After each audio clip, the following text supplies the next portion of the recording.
Folks, Black Star Network is here. Oh, no punches! I'm real revolutionary right now. Support this man, Black Media. He makes sure that our stories are told. Thank you for being the voice of Black America, Roland. Stay black. I love y'all. All momentum we have now, we have to keep this going. The video looks phenomenal. See, there's a difference between Black Star Network and Black-owned media and something like CNN. You can't be Black-owned media and be scared. It's time to be smart. Bring your eyeballs home. You dig?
is Friday, July 14th, 2023. Coming up on Roland Martin Unfiltered, streaming live on the Black Star Network. Republicans pass a military bill in the House, yet they attack the issue of being woke, lying straight out about it. And Congressman Stephen Horsford is having none of it. The chair of the Black Caucus blasts Matt Gaetz over what they have actually done. Hakeem Jeffries, the minority leader, also blasts them, including Speaker of the House Kevin McCarthy. We'll have all of that for you and show you the implications of this. A number of Republican attorneys generals have sent letters to more than 100 companies saying their diversity efforts may be in violation of the law after the Supreme Court affirmative action decision. I warned y'all they were coming after companies next. What did I tell you in my book, White Fear? We'll unpack that as well. Also, on today's show, the city of Evanston begins to pay out reparations to its citizens. We'll have someone to explain exactly what that looks like and what it means. Plus, SAG-AFTRA is now on strike. They have now joined the writers. Actress Yvette Nicole Brown will join us to talk about what this means for black consumers and for black Hollywood. It is time to bring the funk on Roland Martin Unfiltered on the Black Star Network. Let's go. He's got it. Whatever the biz, he's on it. Whatever it is, he's got the scoop, the fact, the find. And when it breaks, he's right on time and it's rolling. Best believe he's knowing. Putting it down from sports to news to politics. With entertainment just for kicks, he's rolling. It's on go, roll, y'all. It's Roland Martin, yeah. Rolling with Roland now. He's funk, he's fresh, he's real, the best, you know he's Roland Martin now.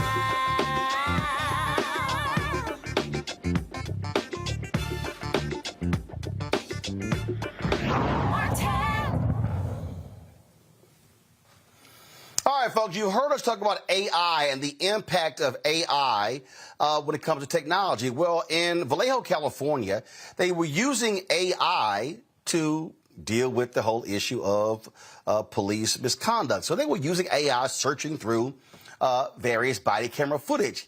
Guess what happened?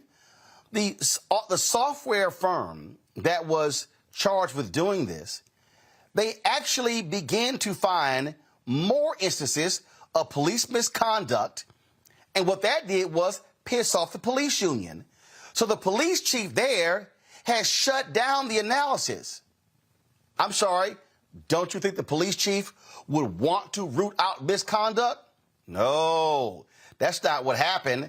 They want to get rid of it. Civil rights attorney Melissa Mold joins us from Vallejo, California. Melissa, glad to have you here. So let's walk through this here. I'm confused. If you're the police chief, don't you want to get rid of police misconduct?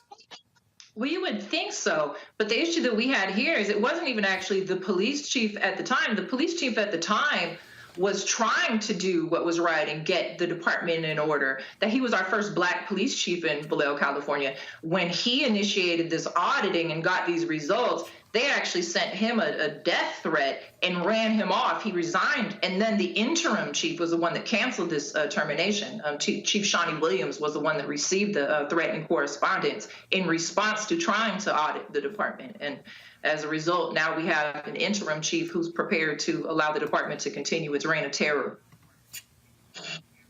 So let's be clear here. The black police chief said, hey, let's use AI to study body cam footage. So this was it an outside company that created the algorithm or whatever to study the body camera footage?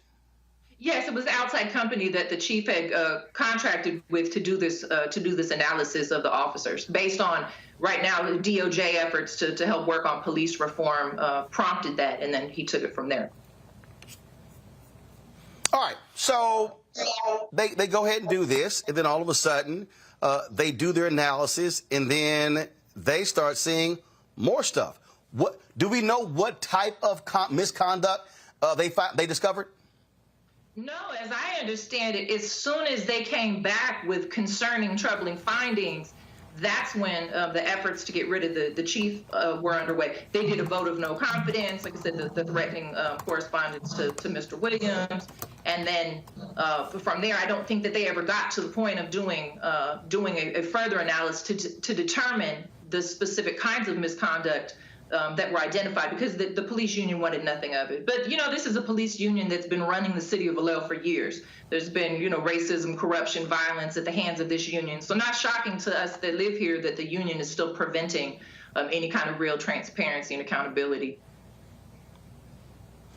Was it Vallejo, or was it another police department in California that became the first to really begin to use body camera footage? And the reason they did this was to, one, help officers, because people were making claims of police misconduct.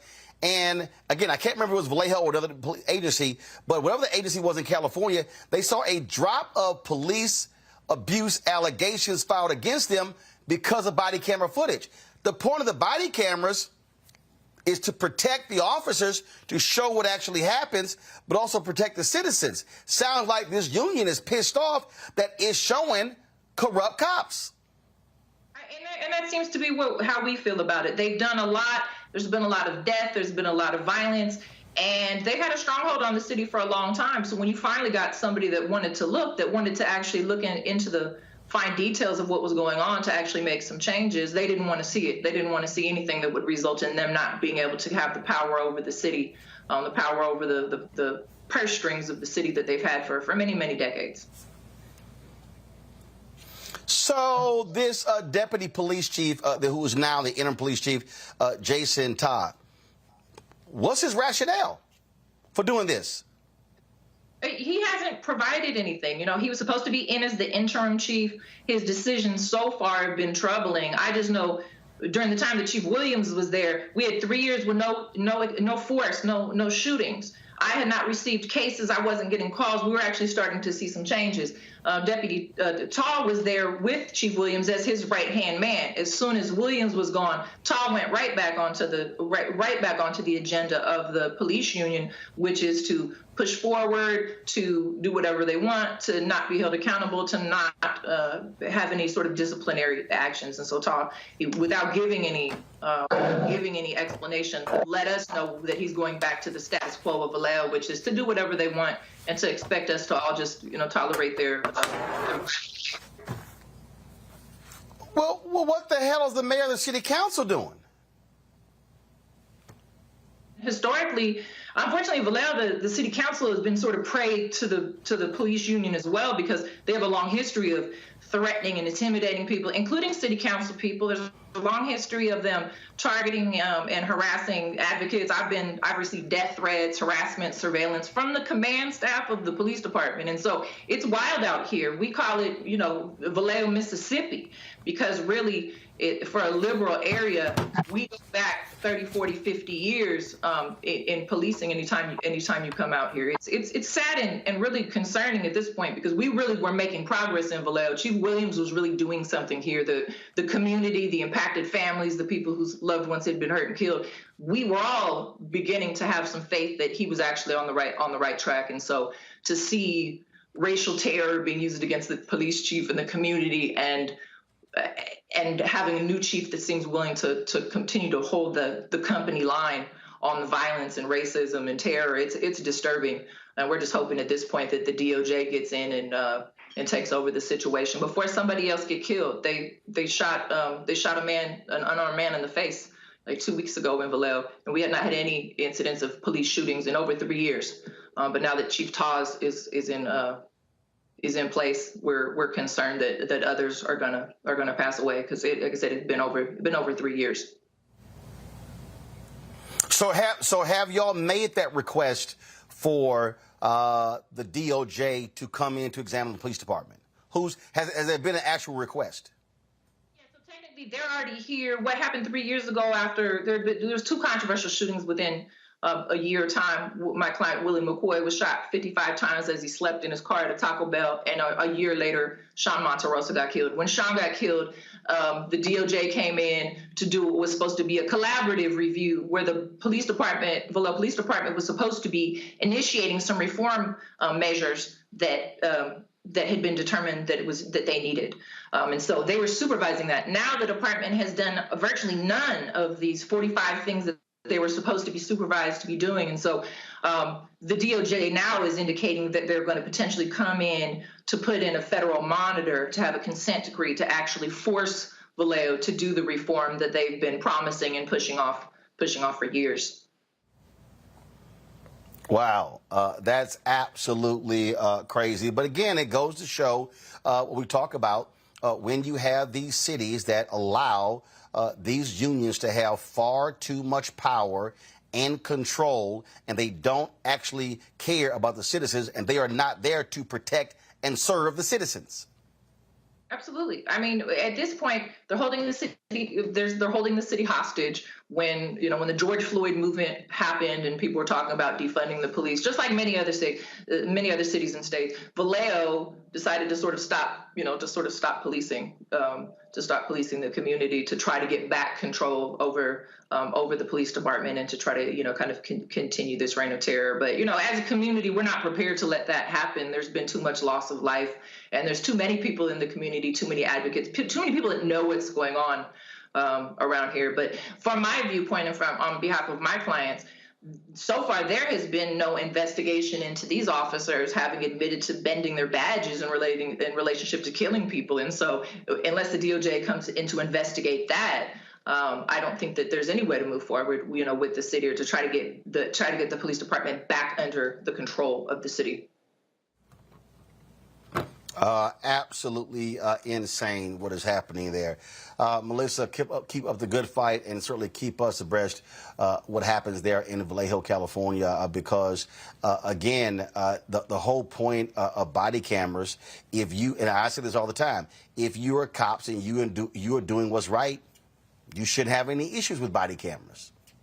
Exactly. If you're doing what's right, if you're following the rules, if you're following the law, you should have no problem with it. The fight that police have had about that, I mean, administrators, politicians, and command staff wanted body cameras. The people that are doing the work didn't feel like they should just be trusted, unilaterally without view. If this wasn't something that they wanted, but they're not going to get rid of body cameras. We're not going back in time. It's just, unfortunately, Vallejo is just sort of an antique as far as police departments, because of the stronghold that they have. But they're a powerful tool for us, as civil rights attorneys, because we used to have to take the word of the person who shot a dead man while the dead man stayed silent. So now we have the voice of the dead often in the body cameras. And so whatever good we see from it compared to whatever concerns the police have about them, I mean, the community safety outweighs whatever privacy or whatever other concerns the officers might possibly have. Because, like I said, we've had far too many unarmed men, sleeping men, running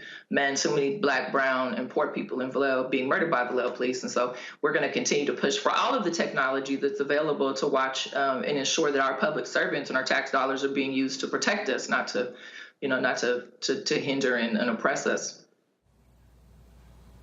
Unreal. Melissa Mold, we surely appreciate it. Thanks a lot. Thank you.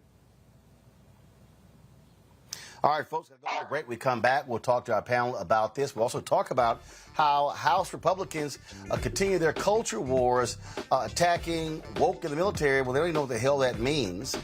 Wait till we show you the skirmishes that have been breaking out on Capitol Hill. Don't forget to support us in what we do. Download the Black Star Network app, Apple phone, Android phone, Apple TV, Android TV, Roku, Amazon Fire TV, Xbox One, Samsung Smart TV. You can also support our Bring the Funk fan club. Our goal is to get 20,000 of our fans contributing on average $50 each. That's $4 a year. That's $4.19 a month, 13 cents a day. Check and money orders can go to P.O. Box 57196, Washington, D.C. 20037-0196. Cash App, $RM Unfiltered. PayPal, R Martin Unfiltered. Venmo is RM Unfiltered. Zelle, Roland at RolandSMartin.com. Roland at RolandMartinUnfiltered.com. And be sure to get a copy of my book, White Fear, How the Browning of America is Making White Folks Lose Their Minds. Available at bookstores nationwide. We'll be right back.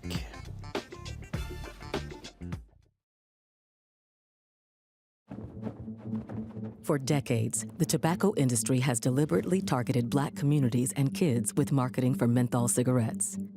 It's had a devastating impact on Black health. Tobacco use claims 45,000 Black lives every year. It's the #1 cause of preventable death. In the 1950s, less than 10% of Black smokers used menthol cigarettes. Today, it's 85%. Menthol cools and numbs the throat, making it easier for kids to start smoking. Menthol also increases addiction, making it harder for smokers to quit. Menthol cigarettes are a big reason why Black Americans have a harder time quitting smoking and die at higher rates from smoking-related diseases like cancer, heart disease, and stroke. It's time to stop Big Tobacco from profiting off Black lives. An FDA ban on menthol cigarettes will improve Black health, save lives, and protect future generations from addiction. Learn more at tobaccofreekids.org/ban menthol. Black Star Network is here. Oh, no punch! I'm real revolutionary right now. Thank you for being the voice of Black America. All momentum we have now, we have to keep this going. The video looks phenomenal. See, there's a difference between Black Star Network and Black-owned media and something like CNN. You can't be Black-owned media and be scared. It's time to be smart. Bring your eyeballs home. You dig? My name is Lena Charles, and I'm from Opelousas, Louisiana. Yes, that is Zydeco capital of the world. My name is Margaret Chappelle. I'm from Dallas, Texas, representing the Urban Trivia Game. It's me, Sherry Shepherd, and you know what you watch. Roland Martin on Unfiltered.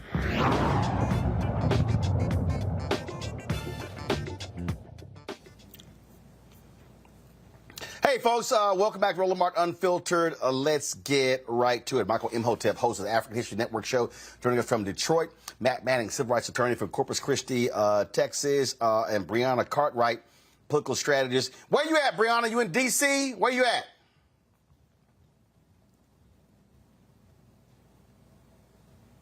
Brianna, you ain't ready? What were you doing? You doing squats?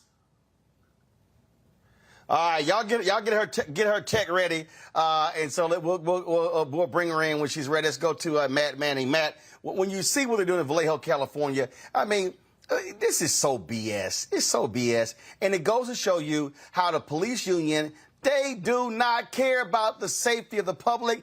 They want to protect cops, and the city officials, the mayor and the city council, are trifling as hell by allowing them to dictate what should be done when it comes to this body camera analysis.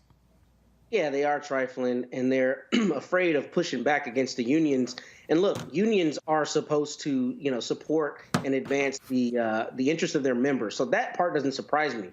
But the issue becomes, the citizens are entitled to have a police force that not only does not brutalize them, but that the local government is not beholden to when it comes time to address some of those practices. And this is something that you see in Vallejo, but you see across the United States. We talk about it on this show all the time about how city governments and county governments and municipalities are beholden to police unions. And some of that is rhetoric, but some of that, I guess, is also, civil service agreements and concerns about lawsuits from the members. Notwithstanding all of that, the thing that does not make any sense to me is that body camera footage generally helps police officers more than it helps people who have to make civil rights complaints, insofar as when officers have complaints against them that are not justified, it's captured on body cam. So I don't understand why this would be problematic for the department, except where exactly this scenario.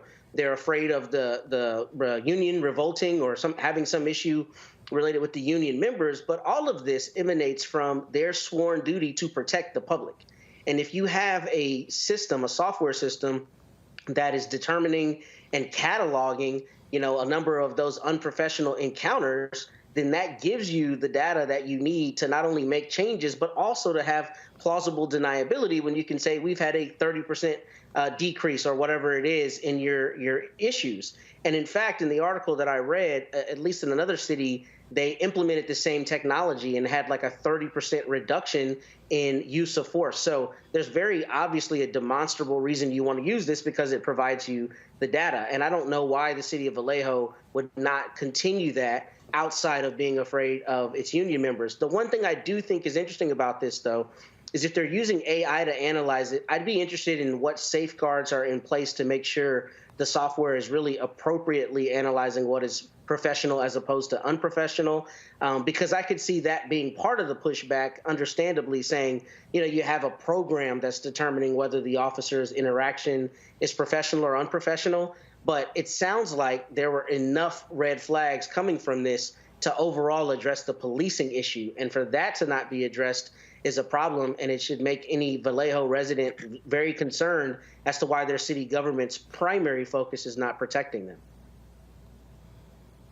Look, bottom line here, Michael, and we see this all the time, cops in these unions, they do not like accountability. They do not like people holding them accountable. They want to be able to get away with misconduct and tell the public, hey, y'all can go to hell, nothing to see here. Yeah, especially cricket cops. They don't want accountability. So when in reading this article from openvallejo.org, it talked about how the police union said that they wanted to be consulted first before this AI program was instituted and body camera footage was reviewed and the professionalism score was attributed to different officers. So my question would be, exactly why does the police union want to be consulted first before this audit or investigation takes place? And I would argue if the overwhelming results of the AI review of the body camera footage was overwhelmingly favorable to the Vallejo, California Police Department, the police union would not object to this if it was overwhelmingly beneficial to them. Okay, so it has to be damaging to them. And the fact that Police Chief Shawnee Williams was forced out, who is trying to do the right thing. And I'm not familiar with this person, but it sounds like this is the type of police chief that we want, who wants accountability, who wants to clean up the police department, et cetera. So, my question is the same as yours, Roland. Where's the city council? Where's the mayor? And then also, is there an uprising from the and protest from the citizens as well? So this is a mess right here. Yeah, I mean, it's an absolute mess. It is exactly what we often see, again, when they allow cops to be in control of and have the power. All right, folks, speaking of a mess, it is a massive mess out in Hollywood where SAG-AFTRA, the Union of Actors, they are now on strike, joining the Writers Guild of America. They went on strike beginning at midnight.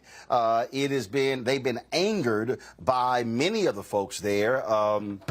The studio heads who claim that the WGA as well as SAG, that they simply are asking for too much, that they're being greedy, if you will. Now, these are the same studios that pay their CEOs anywhere from $27 to $200 million. We're talking about a significant amount of money, but they want the writers to be able to, frankly, take less. One of the things that's also crazy is one of the proposals dealt with the issue of AI, where they want to be able to use AI and then use an actor's likeness in perpetuity and never have to pay them.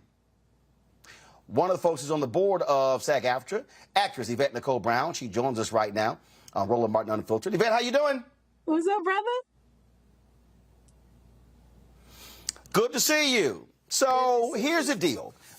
There's somebody sitting out there right now watching, and they have it in their minds, oh, man, these actors, they make a ton of money. These people not realizing that at any moment, 98% of the actors out there ain't employed. We start talking about health care benefits. We start talking about residuals. We start talking about, and now how streaming has changed the game. You used to have a network show. You would get a full season, 22 episodes, and then all of a sudden, now you look at a lot of these streaming shows, they're 8 to 10, and so the economics has changed, and frankly, the opportunities are drying up for a lot of people. So explain to the folks why SAG-AFTRA is joining the WGA to go on strike. Well, you hit a lot of it on the head right there. Once streaming happened and we have these shorter seasons, you can imagine as a writer or an actor, you might do 8 to 10 episodes. And then you have like a stretch of like 8 to 10 months where you're doing nothing. So there's no money coming in. You get money when you work. If you're not working, you don't get money. Now, what used to save us back in the day is that reruns would happen and be able to watch Different World again, in the summertime, and you get money that was almost equal to what you made when you did the show originally. Residuals are gone. So people are now signing up to do a show. They do their 8 to 10 episodes, then they don't work for 6 to 8 months, and then they're also held exclusively by that streamer or that network. So now I can't work anywhere else. I can't make any money, and you're not paying me any residuals. And then, so that affects my health care, that affects everything. And people think that just because someone's on television, they're rich. It has never been the truth. Now, there's some people, the people that are the multimillionaires and the A-listers, they doing all right. But this is about the 98% of us that are not working all the time and what can be done to help them. I'm of the mindset that I'm my brother and sister's keeper. It's not okay for me to be okay if y'all not okay. Now, I wish the producers thought like that, because as they take their millions and buy their yachts and go on their fancy trips and have their interviews on meadows of green, acres of green, they aren't thinking about the people that may not be able to pay for their children's school, or may not be able to pay for their health care, or may not be able to pay their rent. And then that quote that came out that one of the producers basically said that their goal is to choke us out until people lose their apartments and their homes. That is so inhumane. Yeah. It's inhumane. At what point is enough enough? How much money they literally said, for the folks who are watching and listening, they said, hey, we wait 3 or 4 months, we can starve them, they're going to begin to lose their apartments and their homes.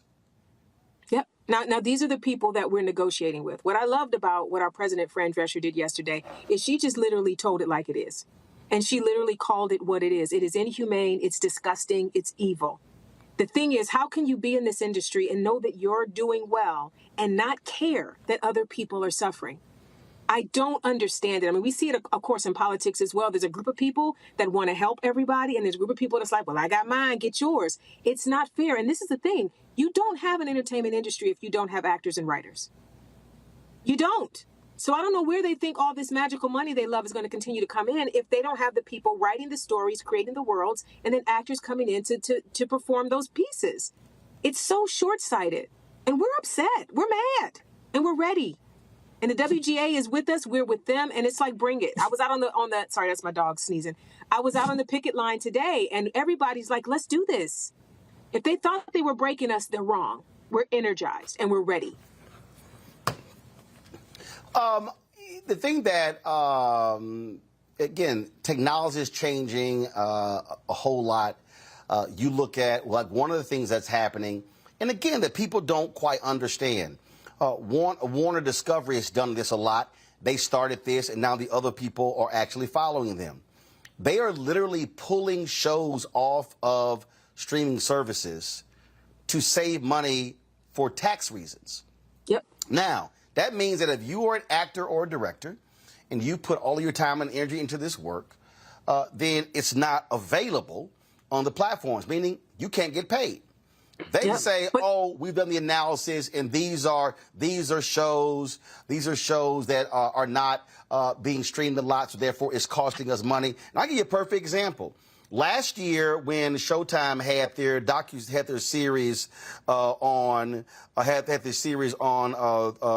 Uber, I was watching some other shows. I never got around to it. So the other day, I was like, man, let me pull up my Showtime app and look at the show. Wasn't there. Yep. I was like, wait a minute, this was a series a year ago. This wasn't like 5-10 years. So then I go to Google, I type in, kind of like, where's this series? Like, where is it? Can't find it. It's been pulled off the Showtime app. Now, if you want to watch it, you can buy it other places. And I was like, wait a minute, for something that's a year old, that was a several-part series, that was crazy to me. So that means that if you starred in that, if you were one of the writers, if you were one of the producers and directors, you're not getting residuals from the airing of that show because it's been pulled. Yeah, but Roland, it's deeper than that. At least you were able to find it, to buy it. There are shows that are being pulled that never made it to DVD. They never made it to another streaming network. Like sometimes things will air on one network and then a streamer will pick it up or go into syndication. Or the DVD will come out. So you can buy it and get it another way. I have a show. I was on a show called Big Shot on Disney Plus. We did two seasons, and Big Shot no longer exists in the world. It's not on DVD. It's not streaming on Disney Plus. It is literally gone. So that means the hair and makeup people that did work on that, the wardrobe people that did work on that, the directors that did work on that, the people who wrote those episodes, and it was the first episode produced for them. There is no place in the world you can find that work now. It's gone. It just happened on Paramount Plus with The Game. The Game is being pulled off of Paramount Plus.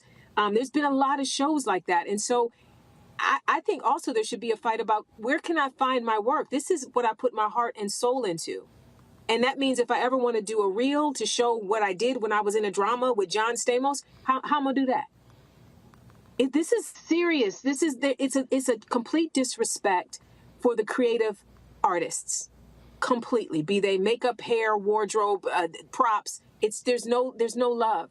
And this is the other thing someone else mentioned to me. Back in the day, the studio execs used to be people that moved up in the ranks of entertainment. And now they're like Wall Street people and investment bank people. These are people that are bean counters. And it's really all about the bottom line and what kind of profit they can then send to their shareholders or their CEOs. And it's like it stopped being about the art, that we've lost the heart of the art.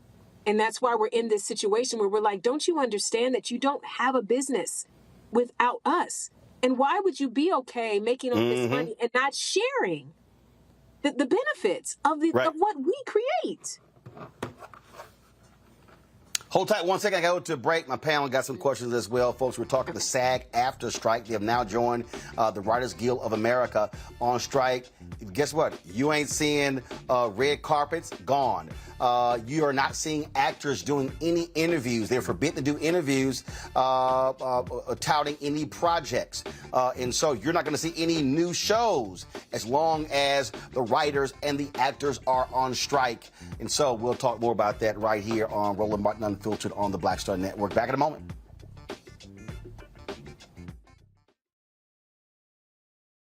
My early days on the road, I learned, well, first of all, as a musician, I studied not only piano, but I was also drummer and percussion. I was all city percussion as well. So I was one of the best in the city on percussion. There you go. Also studied trumpet, cello, violin, and bass, and any other instrument I could get my hand on. And with that study, I learned again what was for me. I learned what it meant to do, what the instruments in the orchestra meant to each other in the relationships. Right. So that prepared me to be a leader. That prepared me to lead orchestras and to conduct orchestras. That prepared me to know, to be a leader of men, they have to respect you and know that you know the music. You have to be the teacher of the music. You have to know the music better than anybody. There you go. Right, so you can't walk in unprepared.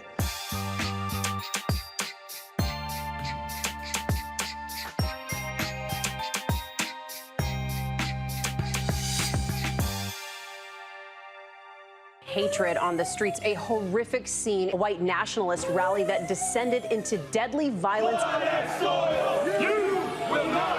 White people are losing their damn minds. As an angry pro-Trump mob storms the U.S. Capitol, we've seen shooting. We're about to see the rise of what I call white minority resistance. We have seen white folks in this country who simply cannot tolerate black folks voting. I think what we're seeing is the inevitable result of violent denial. This is part of American history. Every time that people of color have made progress, whether real or symbolic, there has been what Carol Anderson at Emory University calls white rage as a backlash. This is the rise of the Proud Boys and the Boogaloo Boys. America, there's going to be more of this. Here's all the Proud Boys, guys. This country is getting increasingly racist in its behaviors and its attitudes because of the fear of white people. The fear that they're taking our jobs, they're taking our resources, they're taking our women. This is white fear.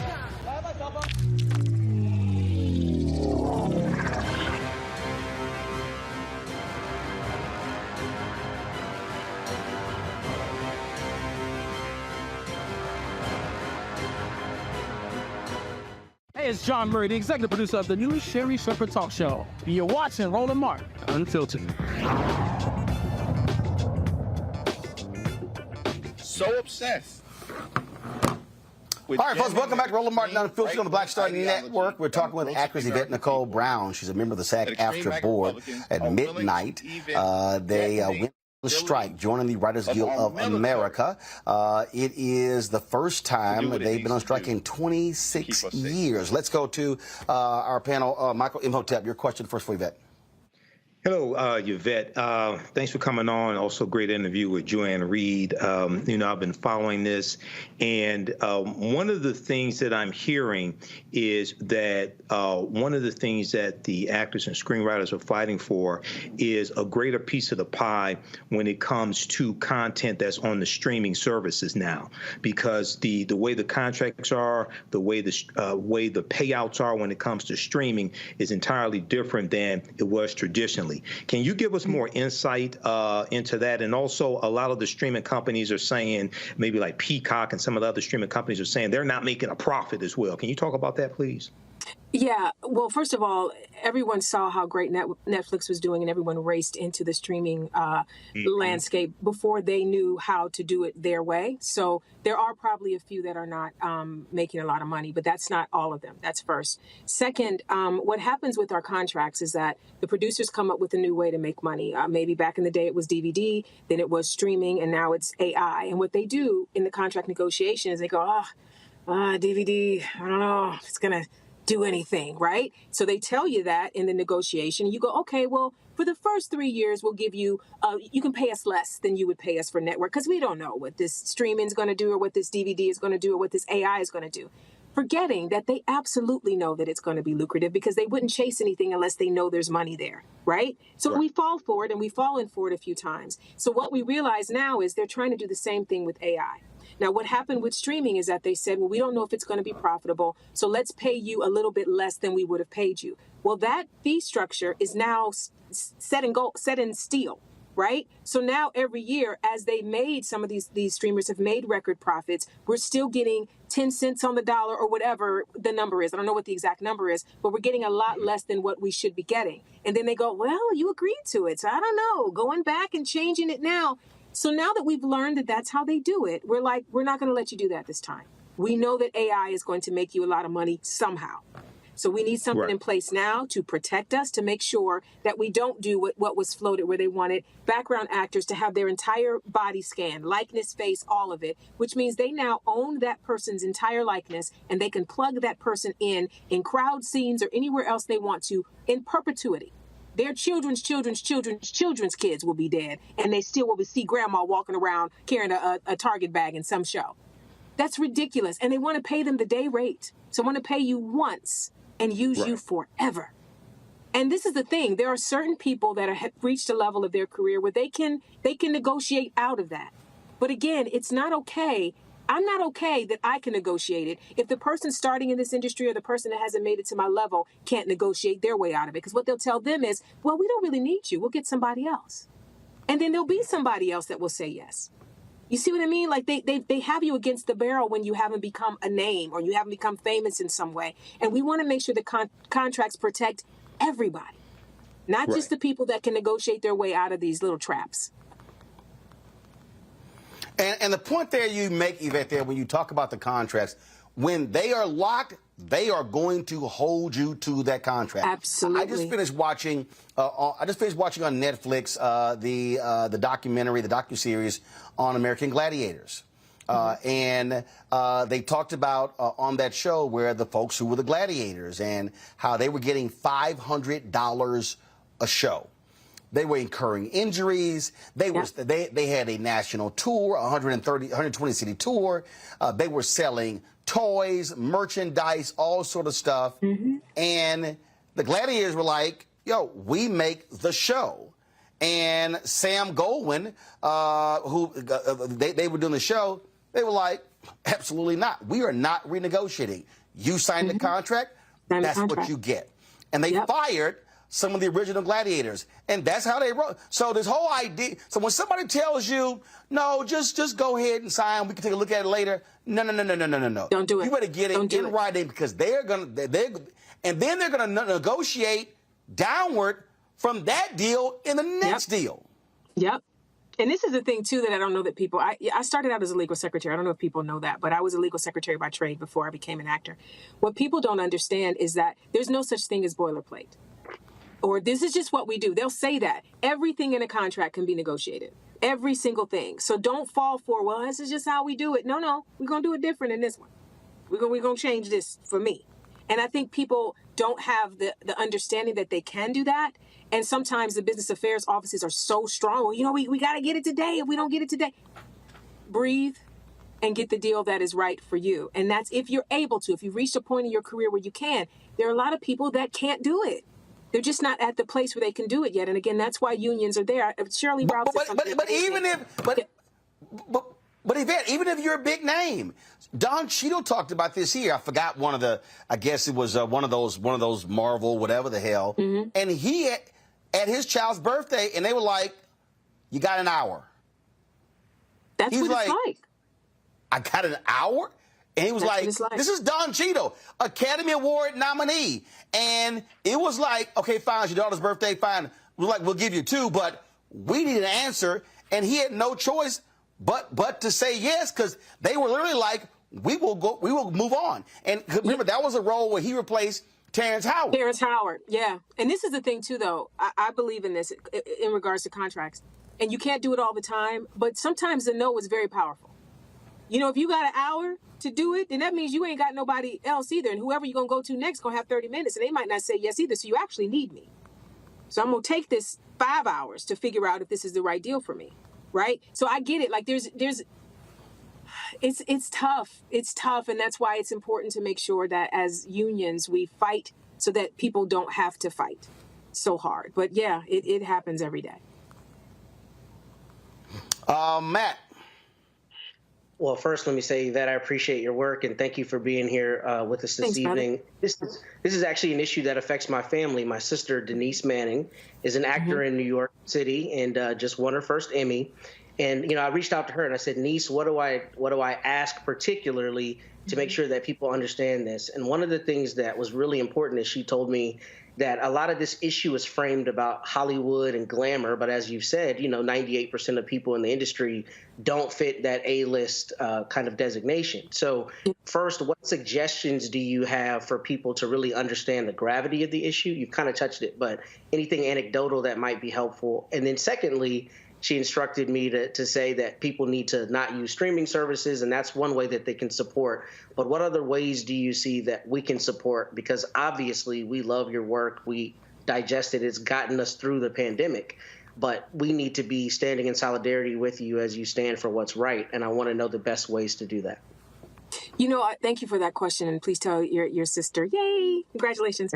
I think that since they only care about money, and they don't care about people, I think anything that you can do to affect their money will help the cause. I can't speak on what that should be, but her suggestion's great. Where do they get their money? So let's now hit them where it hurts. But it's going to take a lot of people saying, I'm going to not stream anything today. I'm not going to binge anything today. I'm going to cancel my service for a couple of months as long as the strike is on, I'm not going to watch this network, or I'm not going to watch this. It has to be a lot of people making that decision. And I think what people miss is that this is not, again, about the super rich people or the super famous people. You may see people that are more recognizable talking about it because they're the people that might be able to get the hit on Roland Martin. You know what I'm saying? But we're here fighting not for us. We're fighting for the 98% that is not working. And people need to remember, we're just human beings doing a job.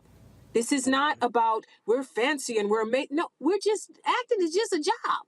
In the same way I worked at, if I work at Starbucks or I work at Target or wherever else I work, I go every day, I do my hours, I get paid, and I want some health care. It's the same thing. And most of the people that are in our union are living paycheck to paycheck.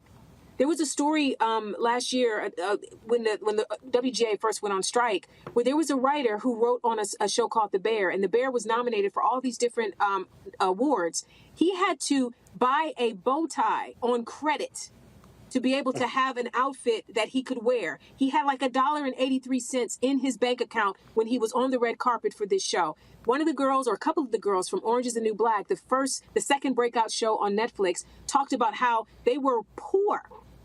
They were poor. And some of them were working 2 jobs. You're going to set every day and doing, being on a hit show that's across the international hit. And then you're going to work at a bar at night to pay your mortgage or your rent. Like, that should not be. That should not be. So this is really just understanding that if it were you, if you were going to whatever your job is every day and finding out that you're making pennies on the dollar and the person that owns the company is a millionaire, the idea of saying that what we're asking for is unreasonable, but you get $27 million a year, but we're unreasonable because we want some health care. How? Make it make sense. Make it make sense. Where's the humanity in that? Oh, indeed. All right, Yvette, I appreciate it. We'll be watching to see what happens with this strike. Thanks a lot. Thank you, brother. Folks, going to a break. We come back. Drama on Capitol Hill.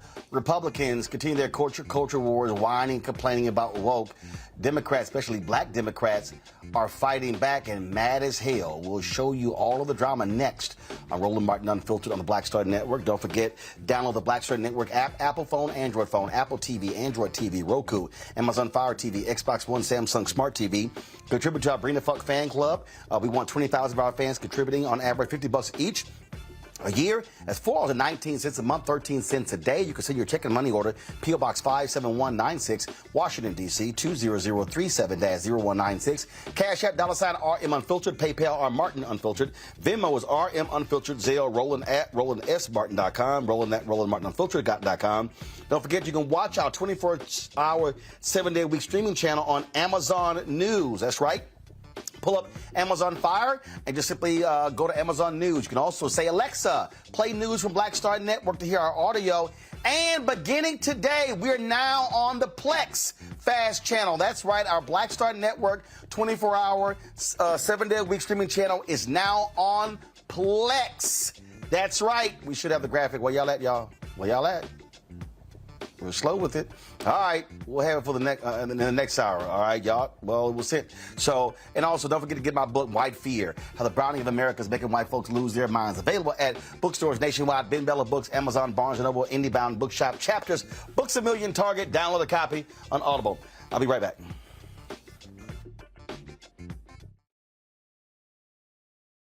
When you talk about blackness and what happens in black culture, we're about covering these things that matter to us, speaking to our issues and concerns. This is a genuine people-powered movement. There's a lot of stuff that we're not getting. You get it, and you spread the word. We wish to plead our own cause.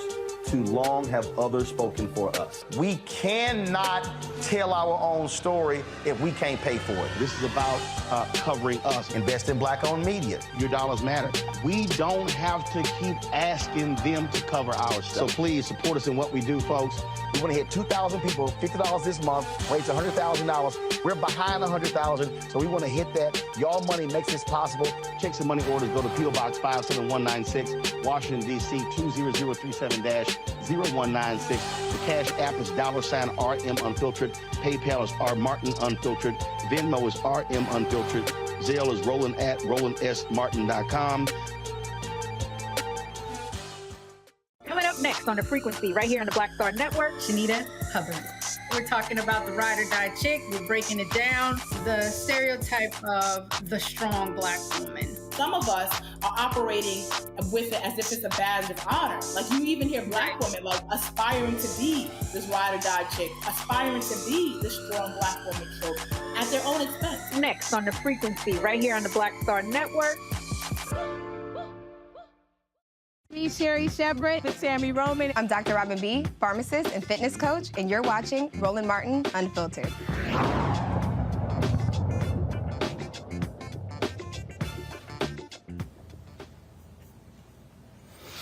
Man, fever in the funk house on Capitol Hill, y'all. It has been absolutely crazy. Yesterday, the House approved this NDAA bill, really military bill. Y'all, normally this just flows like butter. When it passed out of committee, it passed 58-1 out of committee. But once it got out, the Freedom Caucus and the hardcore, crazy right-wing bigots, they got involved, and so then they wanted to put in there attacking abortion. They wanted to put in there attacking woke in the military.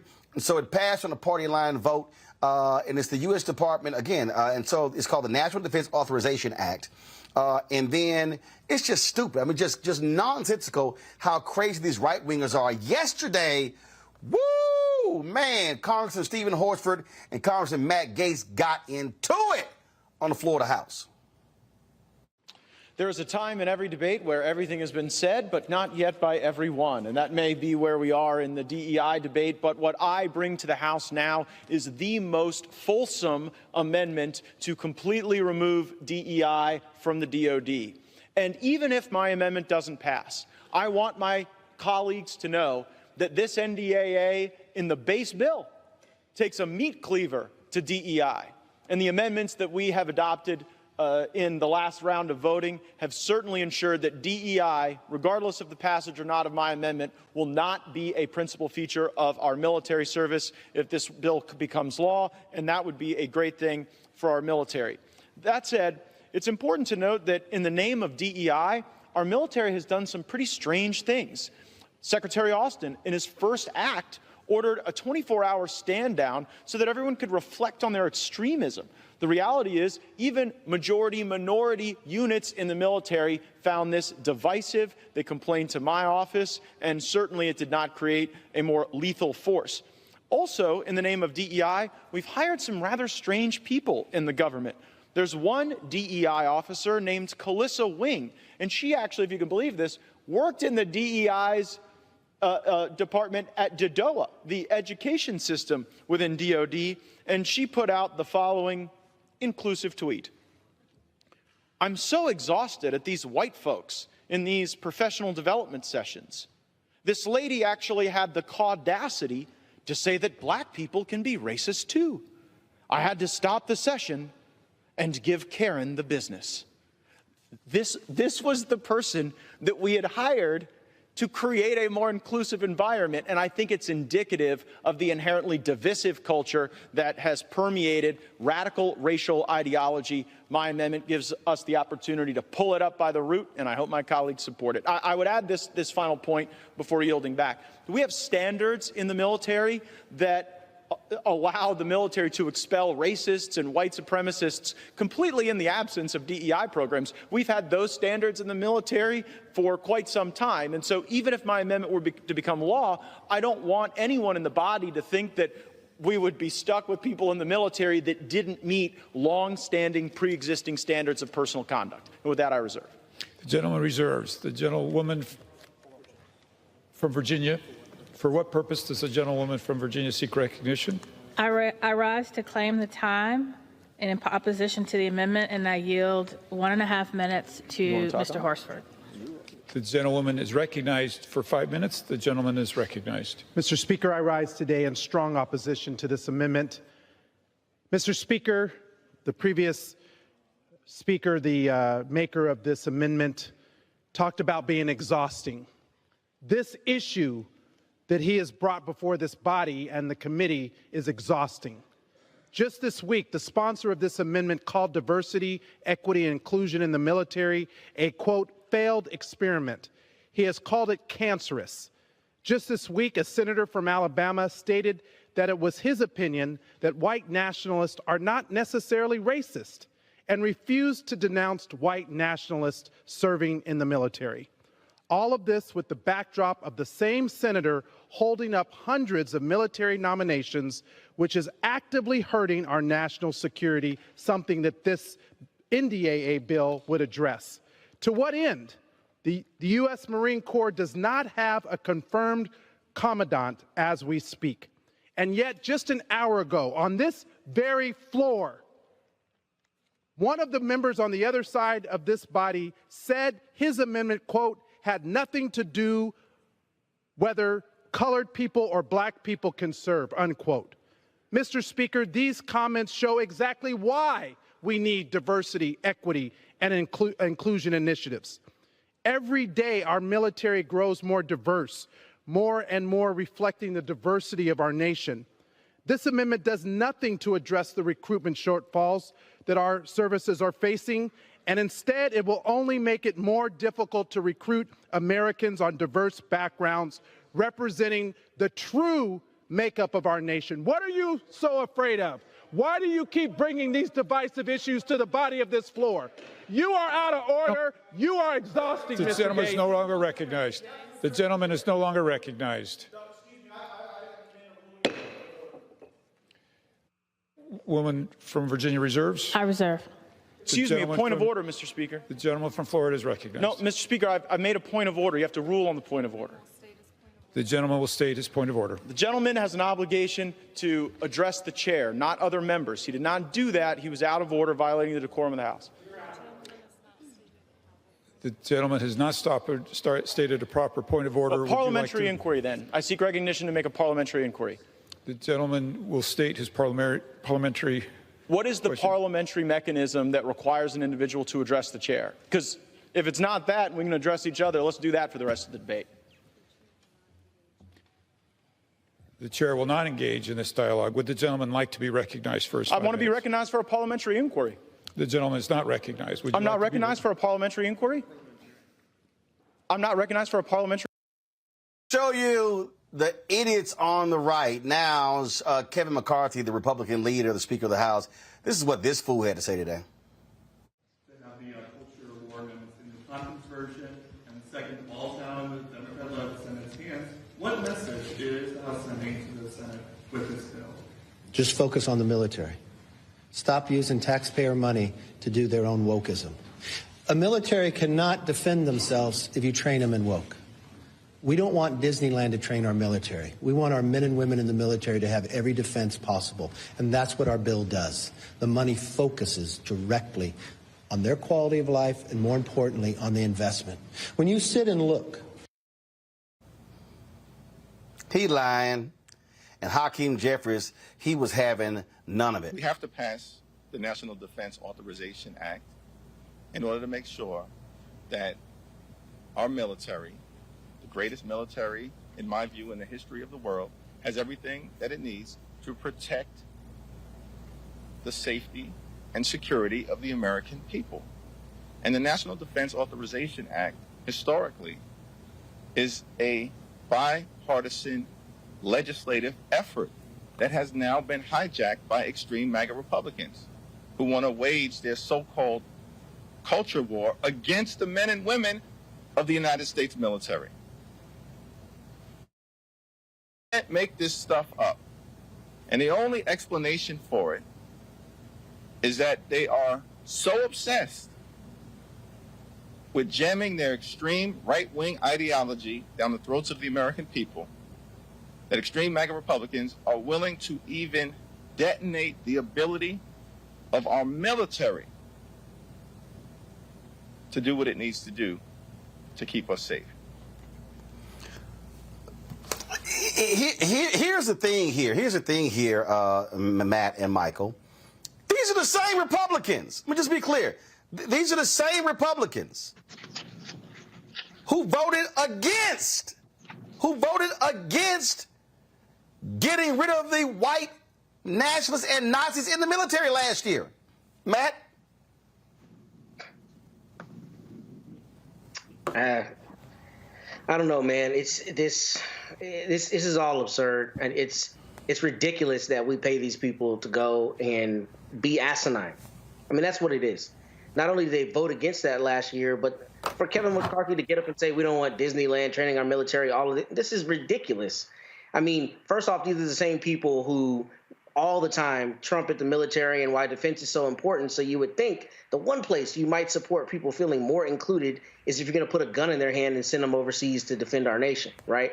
But this is all about parroting the same rhetoric all the time, the same rhetoric that says these brown people and these poor people and these other people are coming to steal your country by trying to make it too soft. And the reality is when people feel more included and there's more inclusion in the country, then they're better involved and better contributing. And overall, we all lift. But they don't see it that way because, as you always say, and as is always said on the show, it's about power. So this is a stupid position, especially from this idiot from Florida who, I don't know if the investigations have ended, but who should not be opening his mouth at all. He should sit in the corner somewhere and hope he doesn't end up indicted. But this is asinine, and it doesn't surprise me because they're parroting the same things that we see Republicans saying in the state houses and the same kind of policy that they're pushing all across the country to try to keep us down. This right here was a year ago. This was a year ago, Brianna. House Republicans all vote against neo-Nazi probe of military police. And they're so upset, oh my God, our military is woke. Because here's the real deal. Republicans are pissed because they're trying to get rid of their voters in the military. They want racists out of the military. They want them in, and Tommy Tuberville said it. The white nationals, they're Americans. Right. They tend to pretend, right, that they're progressing, DEI, and they did affirmative action in universities, and then they take away. They pretend like, oh, we care about not racism, and now it's racist to make sure there's inclusion. I mean, honestly, it's clear that when there's diversity, everything is elevated, it's better. But I know that they can't rise to the occasion. And so instead, they try to suppress us. And honestly, we're allowing Florida to spread across the United States way too much, and Gaetz should be in prison. They do not. Let me be clear. Let me be clear here, Michael. They don't like black people. Correct. Republicans were happy with the Supreme Court affirmative action decision. They were elated with these Republican attorney generals sending a letter around threatening companies saying we're going to go. You can't have DEI programs. These people they're elated with voter suppression. They don't. This is a white nationalist Republican Party. Period. Absolutely. This is the white nationalist Republican Party, and their Lord and Savior, Benedict Donald, is the head of the white nationalist party. This is why they were against getting rid of white supremacists and white nationalists in the military and in the police department, because these people are white supremacists and white nationalists. Don't forget, when the Domestic Terrorist Prevention Act came up for a vote in the House of Representatives, I think it was 2022, and it came up after the Buffalo, New York shooting at the Top supermarket, all the Republicans in the House of Representatives voted against the Domestic Terrorist Prevention Act, except for Adam Kinzinger, who was on the January 6th committee, and he didn't run for re-election. So, but it's important for people to connect the dots to this. This goes back to the September 2020 executive order that Donald Trump did banning diversity, equity, and inclusion when it came to the training of federal employees. That's when that started. That's even before Chris Rufo came out with his tweet in March 2021 talking about how they were going to redefine critical race theory, okay? This you can draw a direct line to all this. That's also connected to the response that Senator Tim Scott did to 2 years ago to President Joe Biden's State of the Union address, when he said America's not a racist country. And then the next line after that was, and I'm paraphrasing, it's wrong to have policies that address those historical inequities, things like this. All that's connected. So we have to understand these people are crazy. They are trying to suppress us, and we have to vote them out of office. This is all about power. Yep, that's exactly what it is. All right, folks, hold tight 1 second. Can I go to break? When we come back, we'll talk about Evanston, Illinois. They have started their reparations program. We'll explain exactly what's happening there. You're watching Roland Martin Unfiltered on the Black Star Network.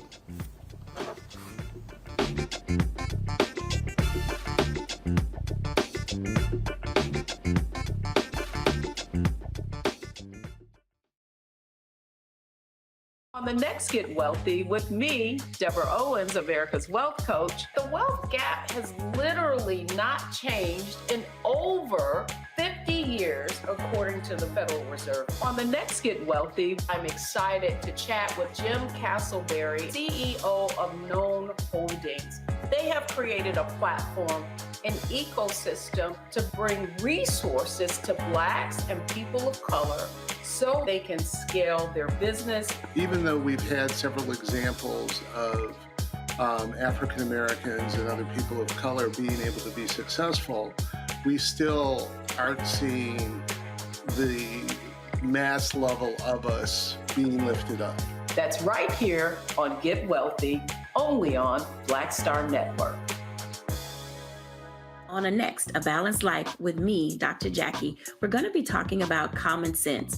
We think that people have it, know how to use it, but it is something that people often have to learn. The truth is, most of us are not born with it, and we need to teach common sense, embrace it, and give it to those who need it most, our kids. So I always tell the teachers to listen out to what conversations the students are having about what they're getting from social media, and then let's get ahead of it and have the appropriate conversations with them. On the next, A Balanced Life with me, Dr. Jackie, here at Black Star Network.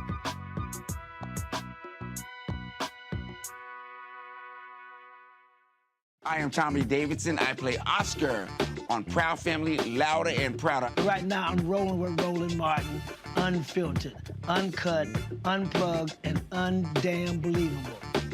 You hear me?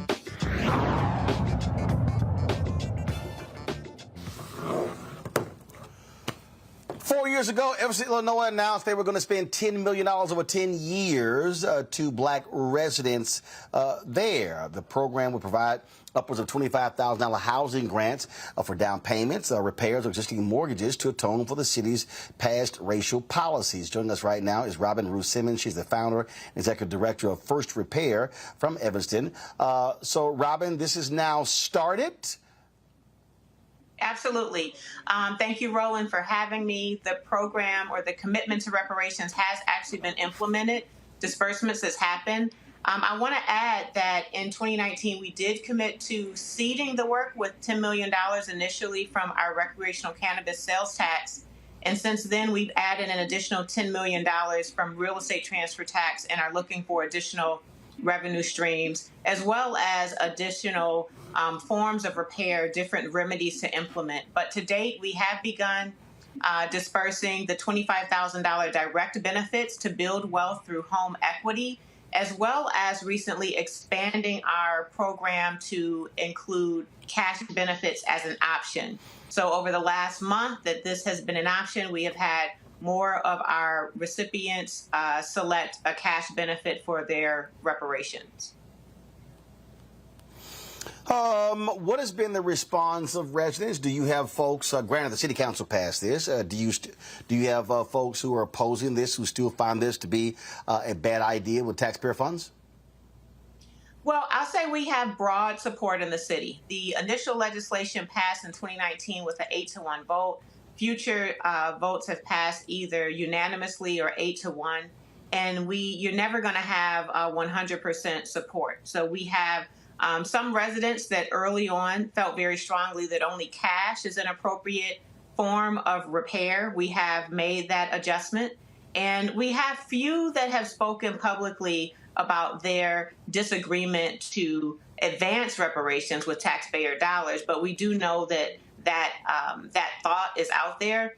Overwhelmingly, we have support in our city from the ally community, of course, from the Black community to advance reparations.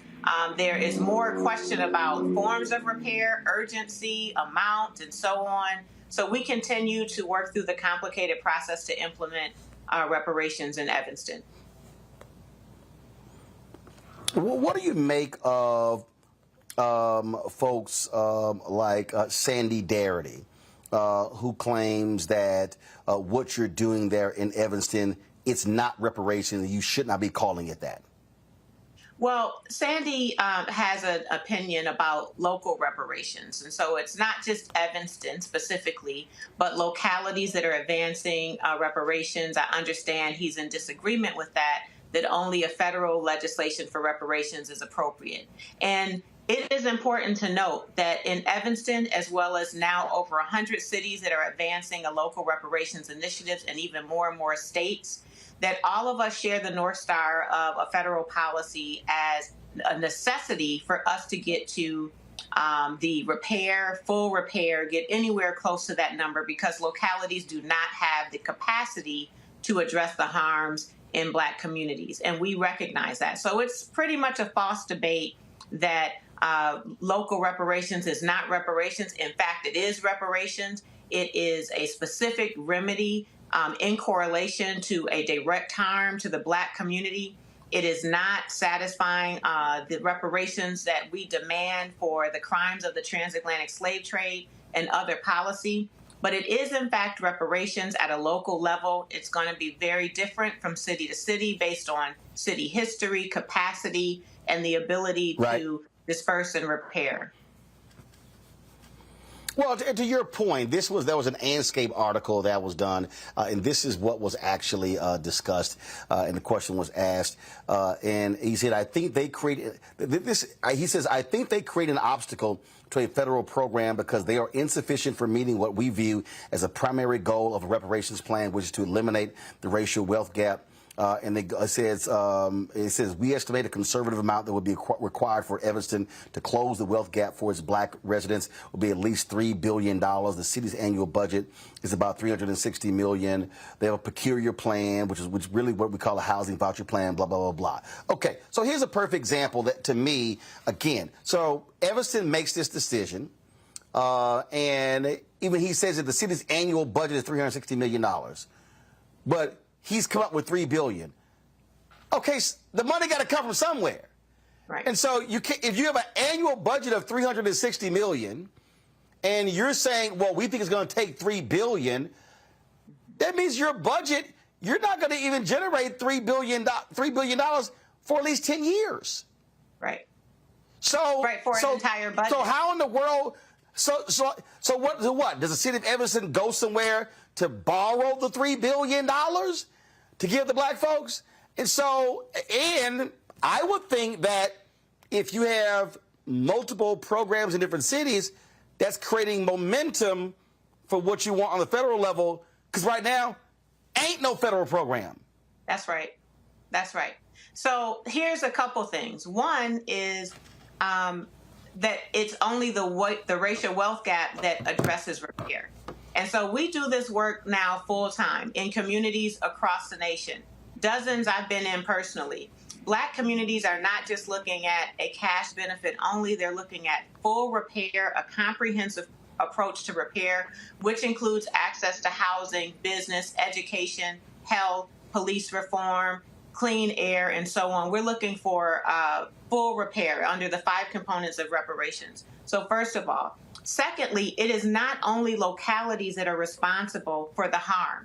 The conversation of reparations in contemporary history, in 1989, Rep. John Conyers introduced H.R. 40. It's languished in Congress. But that doesn't mean that localities don't take a first tangible step in doing what they can do what is possible. And we have seen, as you have just stated, Roland, that momentum has happened. In 2019, it was only Evanston. Today, there are over 100 cities. In 2019, it was only 65 co-sponsors in the House for H.R. 40, and the last Congress ended with 219 co-sponsors and yes votes for H.R. 40, a Senate companion bill, hundreds of allies organizations that support reparations, and more momentum. The movement is being professionalized by foundations that are providing resources, funding, and other technical assistance so that we can get to liberation and repair in the Black community. So again, I just simply think it's a false debate to say that local reparations is not reparations. I do agree that local reparations alone is insufficient. And that's why I am encouraged to see that it's not just states or municipalities, it's now states. Look at the great work that's happening in California, the great work that's been introduced in the state of New York and Massachusetts. We see counties beginning to have the conversation on reparations, more and more institutions and industries.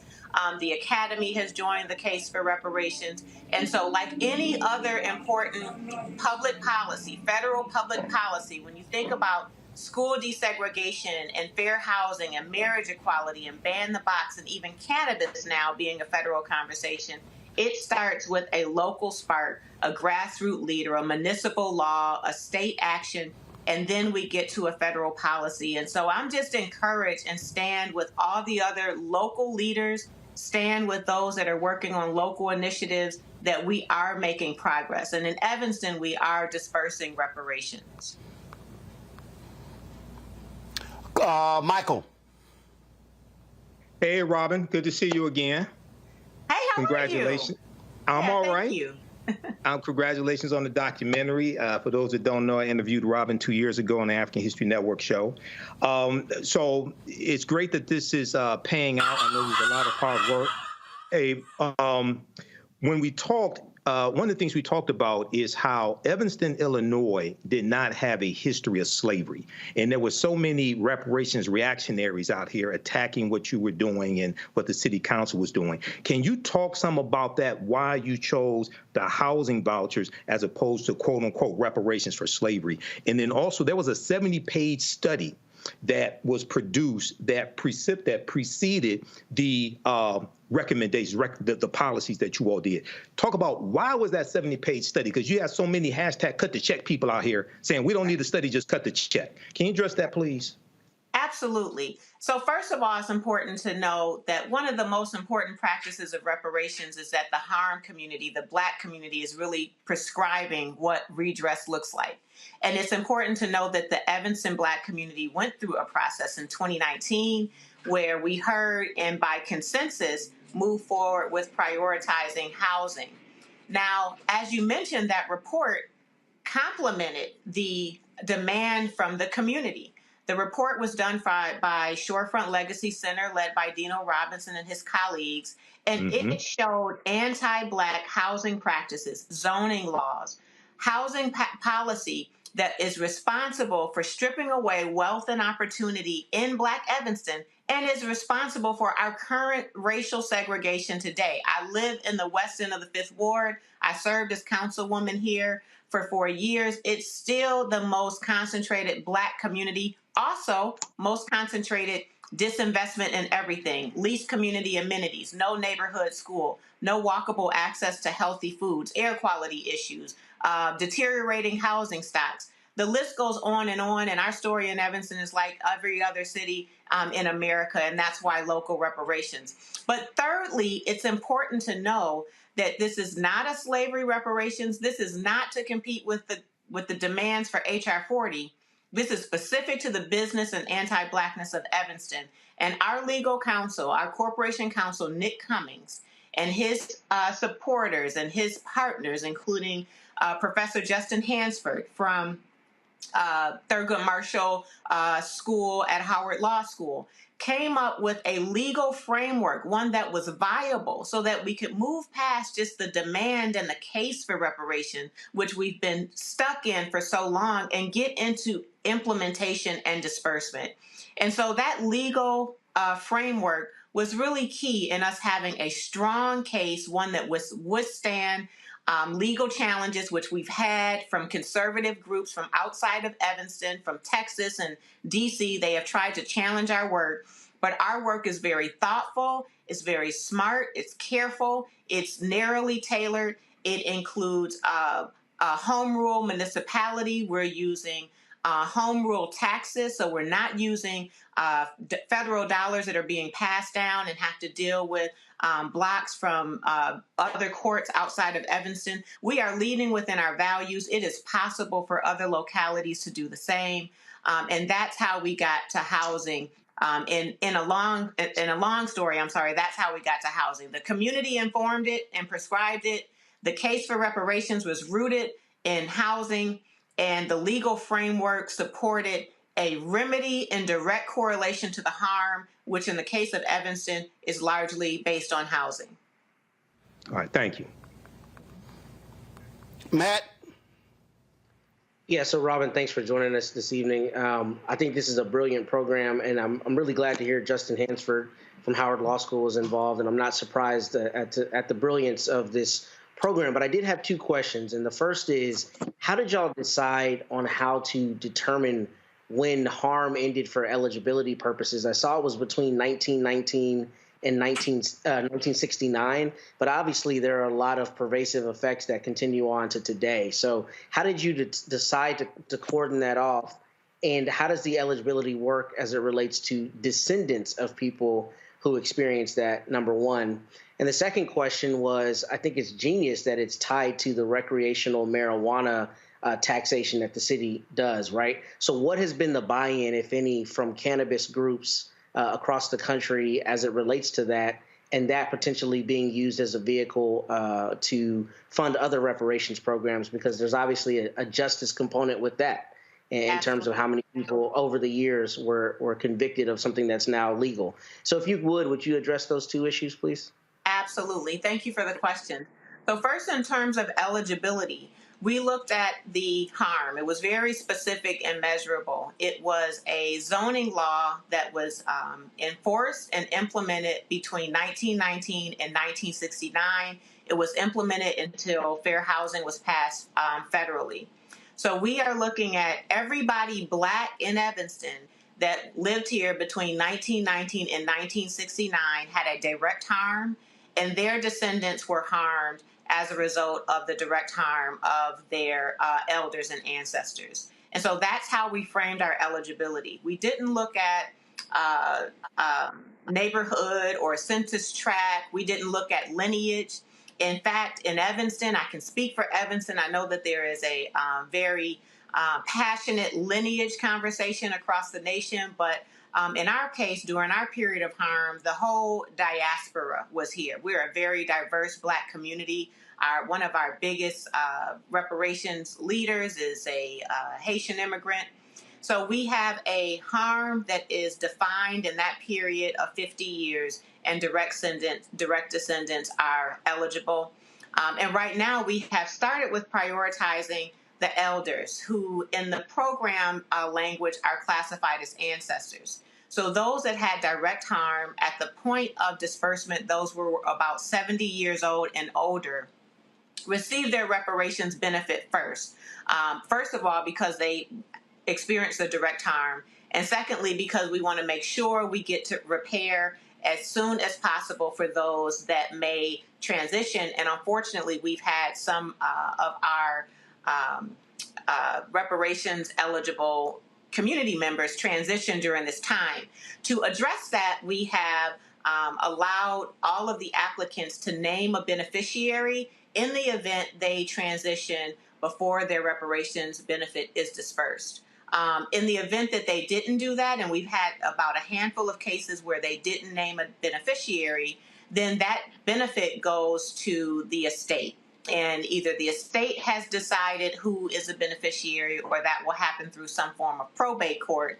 But this is a benefit that belongs to the estate, the family, and it is intended to build generational wealth for families. And so that explains our eligibility. We had 640 applications come in on our first round of the application being open. 140 of them classified or qualified under that ancestor, or they were the elders that had direct harm, and the balance of them are, like myself, descendants. And then as it relates to your question regarding cannabis sales tax and revenue, absolutely. The cannabis law, even written in Illinois, had language about reparative justice and even reparations, but it was more so as it relates to dispensaries and the business of cannabis, the industry of cannabis.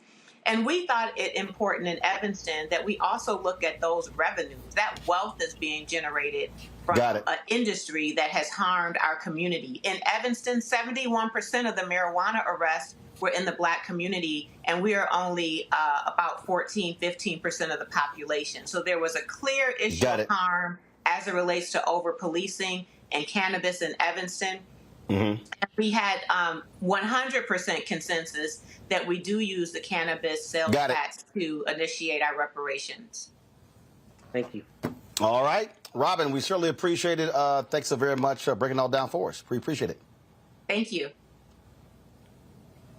Folks, going to go to a quick break. We come back. The Forestry Service has a program with the HBCUs. We'll break it down for you next on Roland Martin Unfiltered on the Black Star Network.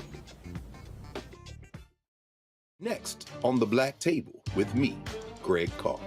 We featured the brand new work of Professor Angie Porter, which, simply put, is a revolutionary reframing of the African experience in this country. It's the one legal article everyone, and I mean everyone, should read. Professor Porter and Dr. Valeethia Watkins, our legal roundtable team, join us to explore the paper that I guarantee is going to prompt a major aha moment in our culture. You crystallize it by saying, who are we to other people? Who are African people to others? Governance is our thing. Who are we to each other? The structures we create for ourselves, how we order the universe as African people. That's next on The Black Table, here on the Black Star Network.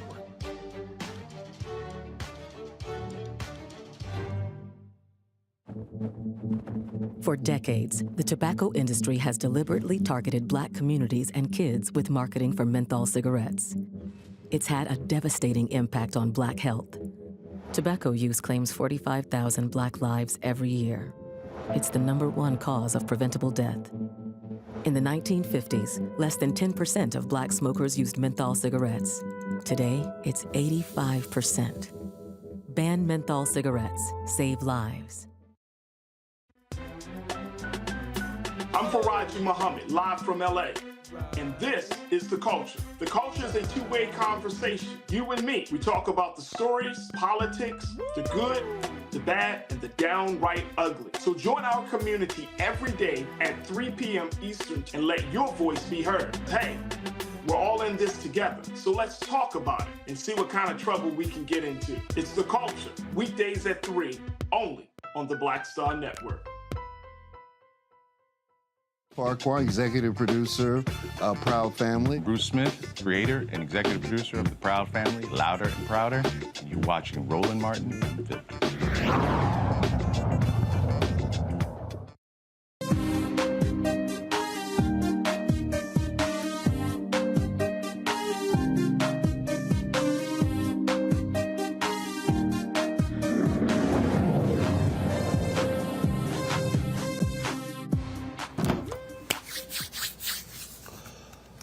The U.S. Forest Service is joining with 4 HBCUs to create the 1890 Land Grant Institution Wild Land Fire Consortium. 20 students from HBCUs will participate in an apprenticeship program to include training and prescribed burn demonstrations and hands-on experiences tackling forest fire. Stephanie Love joins us from Normal, Alabama. She's the USDA's Forest Service's National Diversity Student Program Manager. So, Stephanie, explain this program.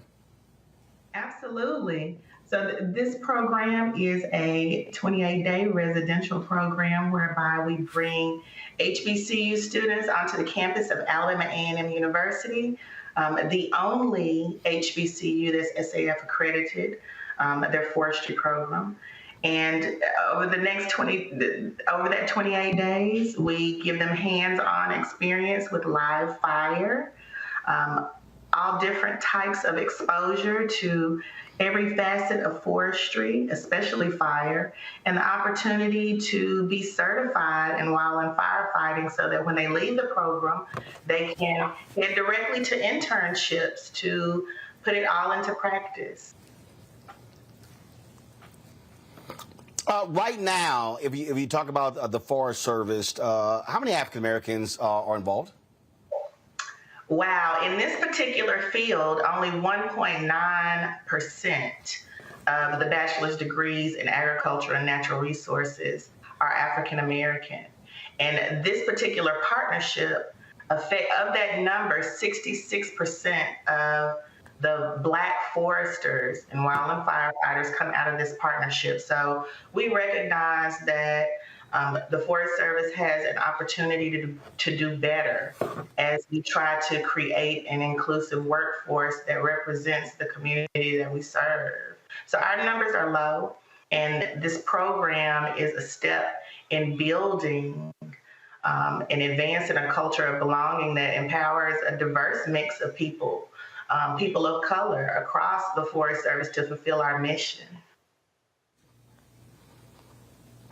Wow, this is, I mean, I think part of the thing that it always happens is that they're just areas that we don't see a lot of us, so therefore we don't think about opportunities in that field. Absolutely. And it's about raising awareness and outreach. You don't know what you don't know. When I became a forester, I didn't know that forestry existed. So this program is just one of those outreach programs to bring awareness that it's a choice, and the Forest Service wants to step in as an employer of choice of people of color who want to go into forestry and firefighting. So you're going to be partnering with Florida A&M University, Southern University, Tuskegee, as well as Alabama A&M. Absolutely. So we've had Are you looking to eventually expand this? We want to expand our footprint all across the country. We want to replicate at not only HBCUs, but at 1994 tribal colleges and universities, and we want to replicate everywhere that we can. So that's the next step in building this diversity program. All right, then. Stephanie Love, we certainly appreciate it. Thanks a lot. Thank you. Folks, going to go to a break. We come back. We'll talk about those Republican attorneys generals going after DEI in corporate America. I told y'all this was next. I tell you, you two folks, hit that like button. Y'all, we should easily be over 1,000 likes. Stop playing around, y'all. Comment, hit the doggone like button. Also, hit the like and share button on the Black Star Network OTT app. Don't forget, support us in what we do. Download the app, Apple phone, Android phone, Apple TV, Android TV, Roku, Amazon Fire TV, Xbox One, Samsung Smart TV. You can now watch our 24-hour, 7-day-a-week streaming channel on all platforms, including Amazon Fire TV. Right there, folks. We're on Amazon Fire. That's right. And as I said, we have launched on a new platform, Plex. That's right. You can now see us on the Plex Fast channel as well. And so I told y'all, man, I told y'all we were making moves. Folks thought I was just joking when I said that, but we've been making these moves, focusing and building right here on the network. And so all you got to do, if you go to Plex, in order for us to see us there, what you do is you search for Black Star Network. You can find us under Live TV, News/Option. Guys, thank you very much. I appreciate that. So again, you can watch a 24-hour, 7-day-a-week streaming channel on the Black Star Network now on Plex. And so on there, just look under Live TV, go to News Plus Opinion. All right, folks. And again, you can join our Bring the Funk fan club. Your dollars make it possible. Folks, all this stuff costs money. We're building. We're trying to get more people to watch what we do here. So give to us via check and money order. P.O. Box 57196, Washington, D.C. 20037-0196. Cash App, $ RM Unfiltered. PayPal, R Martin Unfiltered. Venmo is RM Unfiltered. Zelle, Roland at RolandSMartin.com. Roland at RolandMartinUnfiltered.com. We'll be right back. When you talk about blackness and what happens in black culture, we're about covering these things that matter to us, speaking to our issues and concerns. This is a genuine people-powered movement. There's a lot of stuff that we're not getting. You get it, and you spread the word. We wish to plead our own cause.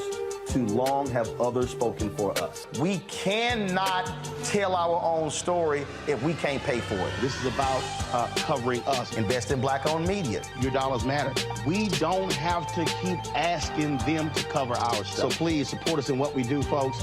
We want to hit 2,000 people, $50 this month, raise $100,000. We're behind $100,000, so we want to hit that. Y'all money makes this possible. Check some money orders. Go to P.O. Box 57196, Washington, D.C. 20037-0196. The Cash App is $RM Unfiltered. PayPal is R Martin Unfiltered. Venmo is RM Unfiltered. Zelle is Roland at RolandSMartin.com. Coming up next on The Frequency, right here on the Black Star Network, Shanita Hubbard.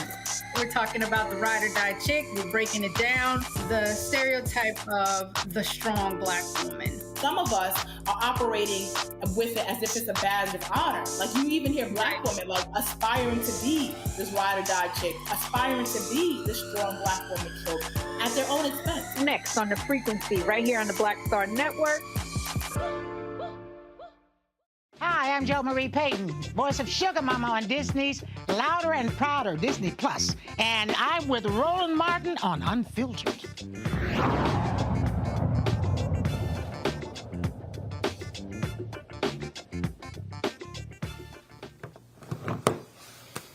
I told y'all these white conservative Republicans were going to go after diversity in corporate America. I said it in my book, White Fear. I said it when Supreme Court was considering the affirmative action case in colleges.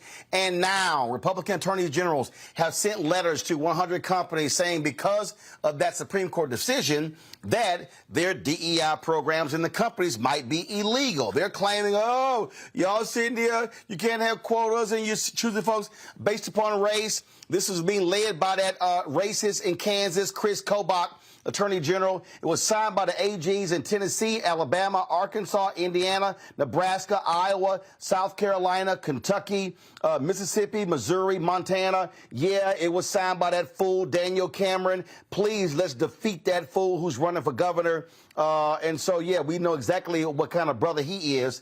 And so this is who they are. Brianna, I kept trying to tell people this. The only way, I said, they don't want black folks going to college. They don't want black folks getting jobs. And so this is what they're doing. And so this is what I also keep saying to all these black people out here who sat on their asses during the election, who keep saying, man, this voting stuff don't make any sense. Here's a perfect example. They're trying to go after the companies. Right. It's wildfire. We just talked about fires. And they're slowly but surely trying to make sure that we don't get ahead. That's why it's very important for the programs like Evanston keep generating for us, whether it's through money or owning land. But really, it's hard. The Supreme Court keeps fighting us in every aspect, and how we come back from this is hard, but we know that an election's coming up, and we know that on the other side there is DeSantis, who's running, who has shown in Florida that he doesn't want any diversity, taking history out of the books, fighting Mickey Mouse because, he wanted to suppress differences. And so, we have to be cognizant of that as we vote, because it affects who our Supreme Court justices are, who our federal judges are, but most importantly, what we see happen in Congress and what he'll write or create, or whatnot, or veto or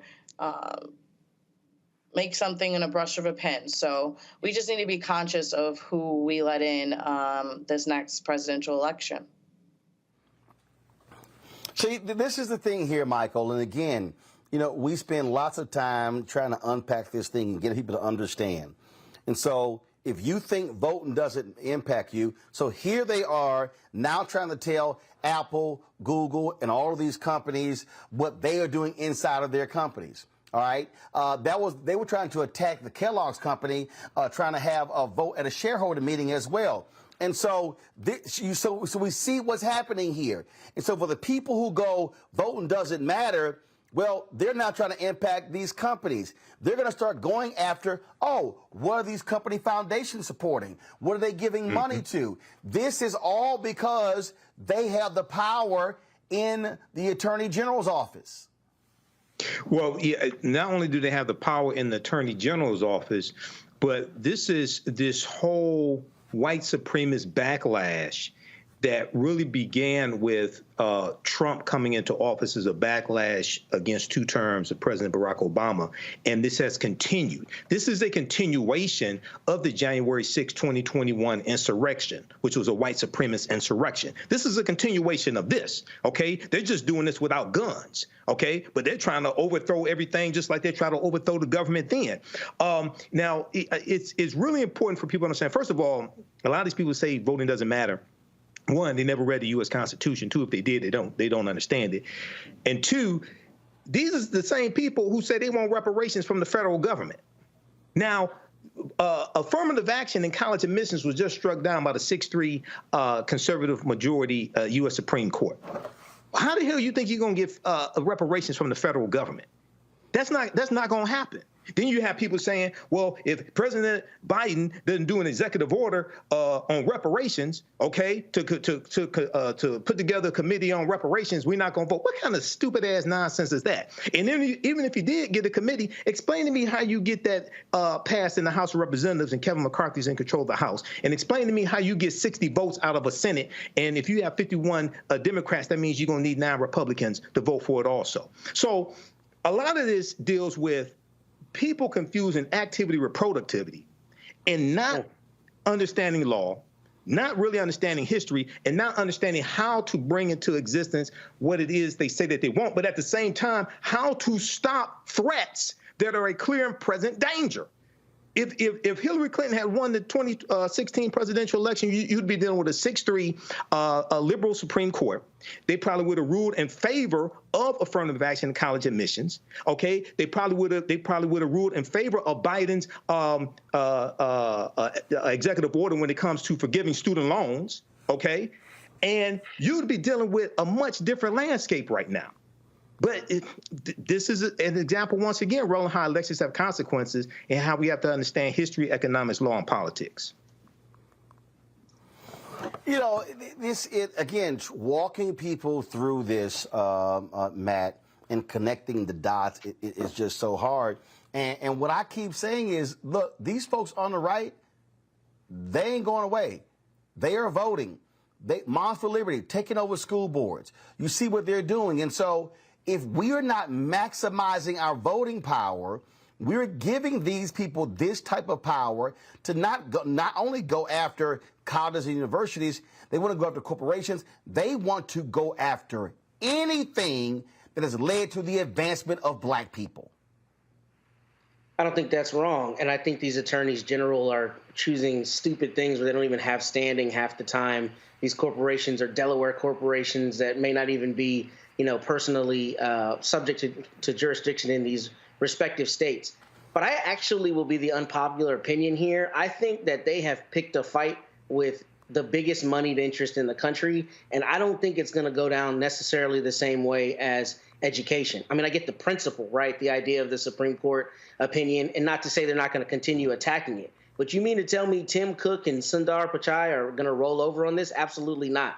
What we saw with DeSantis and Disney in Florida was relative to Disney's special legal status there. That doesn't mean these attorneys general aren't going to, continue trying to attack DEI and continue trying to attack a diverse workplace because, yes, there's a lot of white supremacy.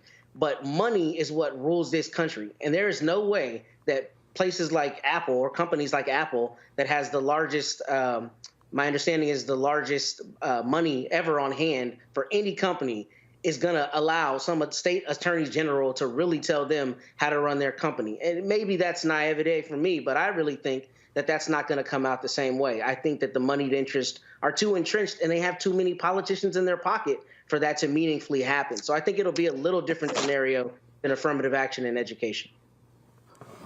I don't agree. I don't know. I don't know, frankly. I don't know. Brianna, go ahead. Yeah, I don't agree. I think that the purpose of racism is that it doesn't take that into account. It doesn't care about the economy. It's more about the power. And so when they create that and make sure that there's not DEI and we're not teaching about diversity and so forth, it sets up to keep the hierarchy and make sure that we're underneath. And racism is not about what educationally makes sense. It's literally about the fear. And so I I am not that optimistic that they're going to say, oh, this is going to ruin my money. So you know what? We're not going to listen and we're not going to do this. They want to make sure that their people succeed and that we do not. And so I do think that it's a problem that they're allowing this to happen, that we're going back. We're going backwards. Well, if I may, Roland, I mean, reasonable minds can differ, but what does Michael always talk about? Power. This is about power. And what does power come from in this country? Money. And if you got the most ducats in your pocket, you got the most leverage to tell these politicians kick rocks. I don't care about your letter. I don't care that you don't like how I'm running my company. I got X number of Billy, and I'm about to fight you forever. Tim Cook and Sundar Pichai will not allow states' attorneys general to tell them how to run their company. That's my honest belief. And that doesn't mean that the genesis of it is not racism and white supremacy and that they're not going to try to make hay in that respect. But it is not the same to me as some 18-year-old applying to go to college and whether they can individually keep her out as to say you're going to tell Apple how to run its company. I don't think that's realistically going to happen considering how much political power those corporations have. I don't think that's realistically going to make change in this respect across the corporate sector, in my opinion. Yeah, and I don't think that's right because...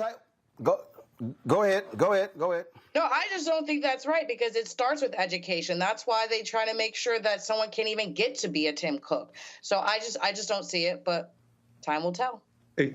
Roland, can I just say something really quickly here? Chris Kobach, remember Chris Kobach was the governor who initiated the interstate cross-checking system during the 2016 presidential election and knocked about one. No, he wasn't governor. He ran. Remember, he was Secretary of State. He ran. Secretary of State. I'm sorry. U.S. Senate and lost. He ran for governor and lost. He was Secretary of State. Secretary of State. Interstate cross-checking system. 2016 presidential election. It knocked about 1 million people off the voting rolls across the country. Okay, and this helped Donald Trump win as well. All right. So see, these people are playing for keeps, and we have to learn how to connect the dots here. Okay, this is the white supremacist billionaire boys club. They're all playing for keeps. They're all on the same team. Okay, and they're trying to clean our clock. So we have to understand this and fight against this. All right, folks. Hold on one second. Quick break. I'll be back for our last segment on Roland Martin Unfiltered on the Black Star Network. On the next Get Wealthy with me, Deborah Owens, America's Wealth Coach, the wealth gap has literally not changed in over 50 years, according to the Federal Reserve. On the next Get Wealthy, I'm excited to chat with Jim Castleberry, CEO of Known Holdings. They have created a platform, an ecosystem to bring resources to Blacks and people of color so they can scale their business. Even though we've had several examples of African Americans and other people of color being able to be successful, we still aren't seeing the mass level of us being lifted up. That's right here on Get Wealthy, only on Black Star Network. On a next, A Balanced Life with me, Dr. Jackie, we're going to be talking about common sense. We think that people have it, know how to use it, but it is something that people often have to learn. The truth is, most of us are not born with it, and we need to teach common sense, embrace it, and give it to those who need it most, our kids. So I always tell teachers to listen out to what conversations the students are having about what they're getting from social media, and then let's get ahead of it and have the appropriate conversations with them. On a next, A Balanced Life with me, Dr. Jackie, here at Black Star Network.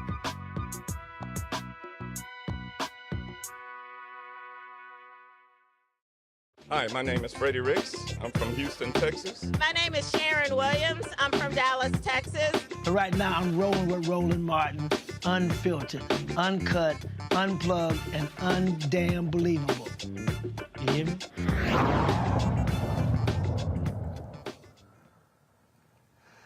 All right, y'all. It's always great when you look at some of these videos that go viral, and I tell you, boy, MAGA Republicans are a little bit upset. Mike Pence was walking in a parade, and, you know, kids are going to be kids, and this happened.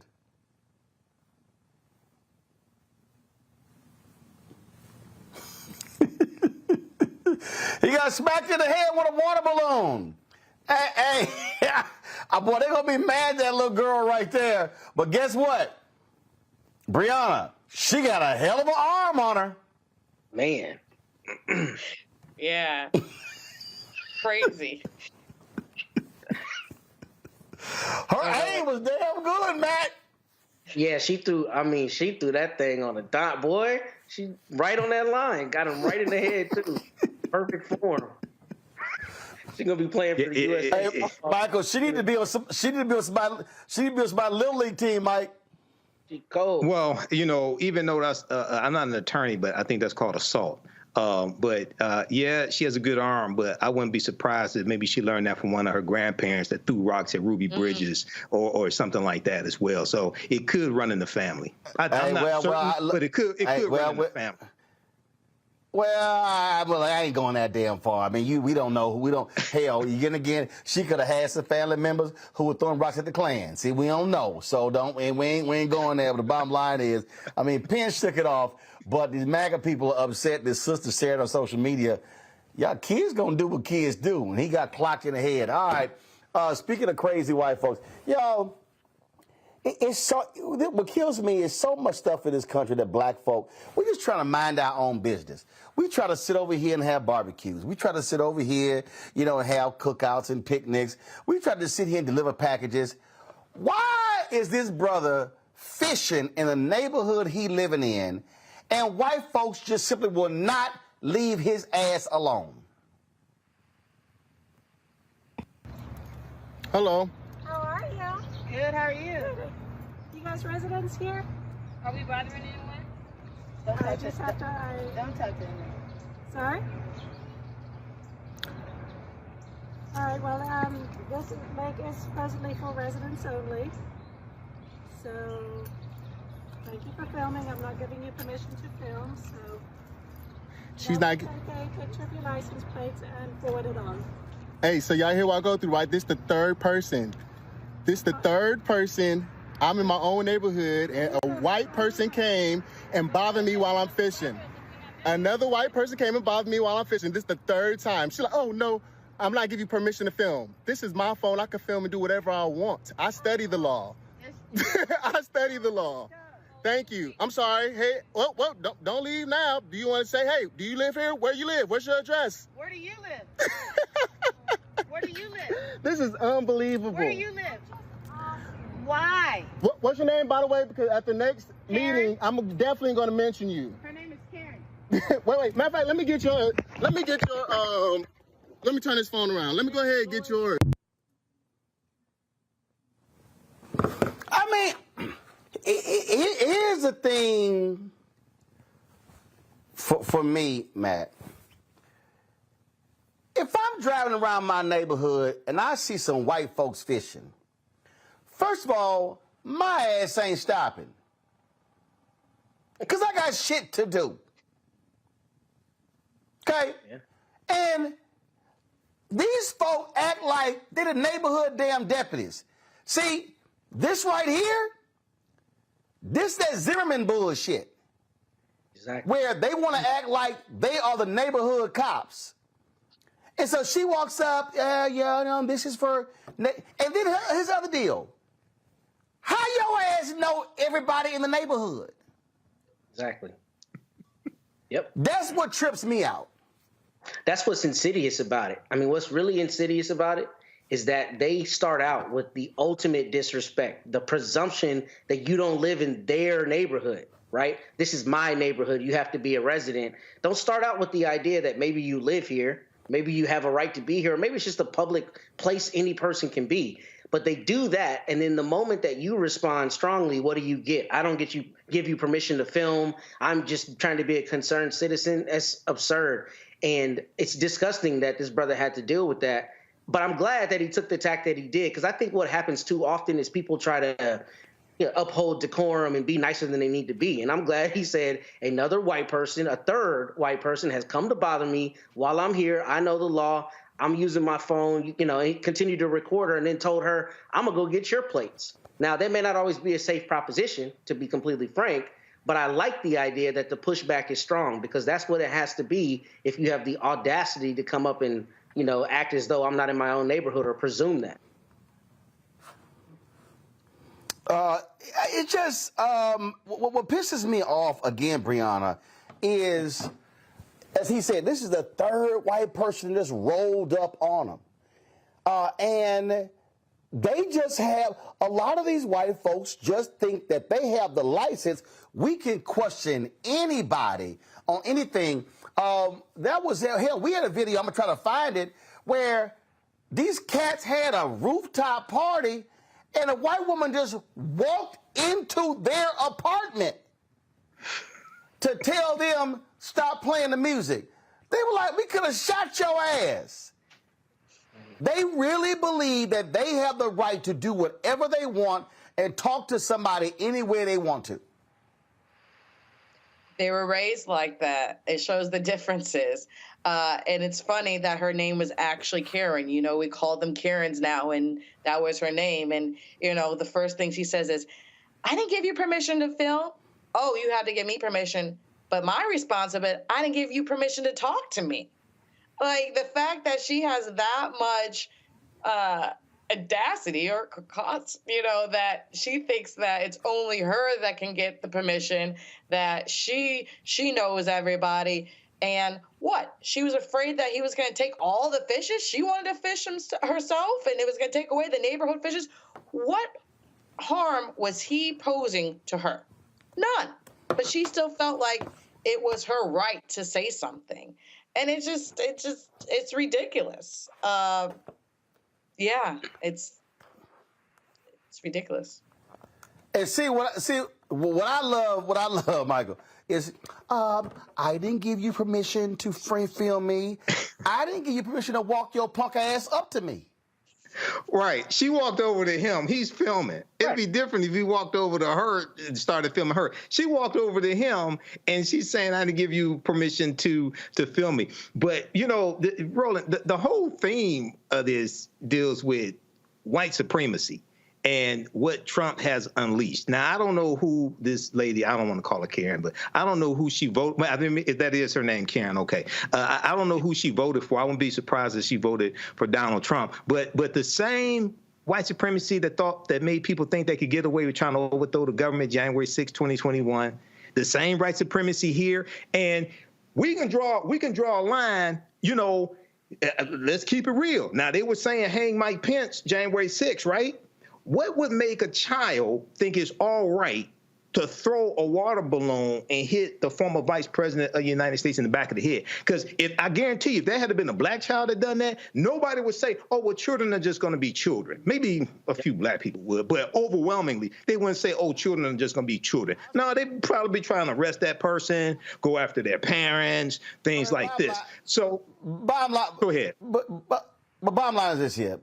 First of all, her name is Tanya. Come to me, please. Tanya. So okay. The woman name, she was a therapist. So the brother's name is Anthony Gibson, Columbus, Georgia. And he shared this on YouTube, TikTok, Twitter, Snapchat, IG. I love all of that. Appreciate that, Anthony. Way to go. And so she was a freelance therapist with Sea Glass Therapy in Noonan, Georgia. When this thing... Now, it said that her father was a registered homeowner in the gated community.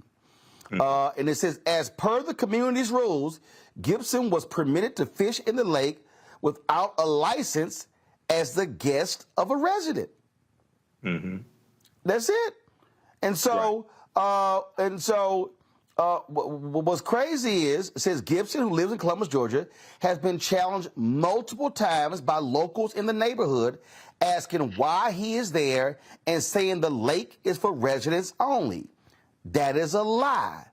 And so, again, Tanya,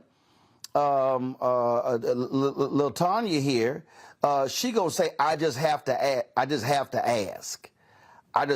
ask. And they said, don't talk to me. Don't talk to me. And so, again, Sea Glass Therapy, posted this on it. See Glass Therapy is a place of acceptance, healing, and inclusion of all people, regardless of race, gender, sexual orientation, religion, or background. We stand against discrimination of all forms.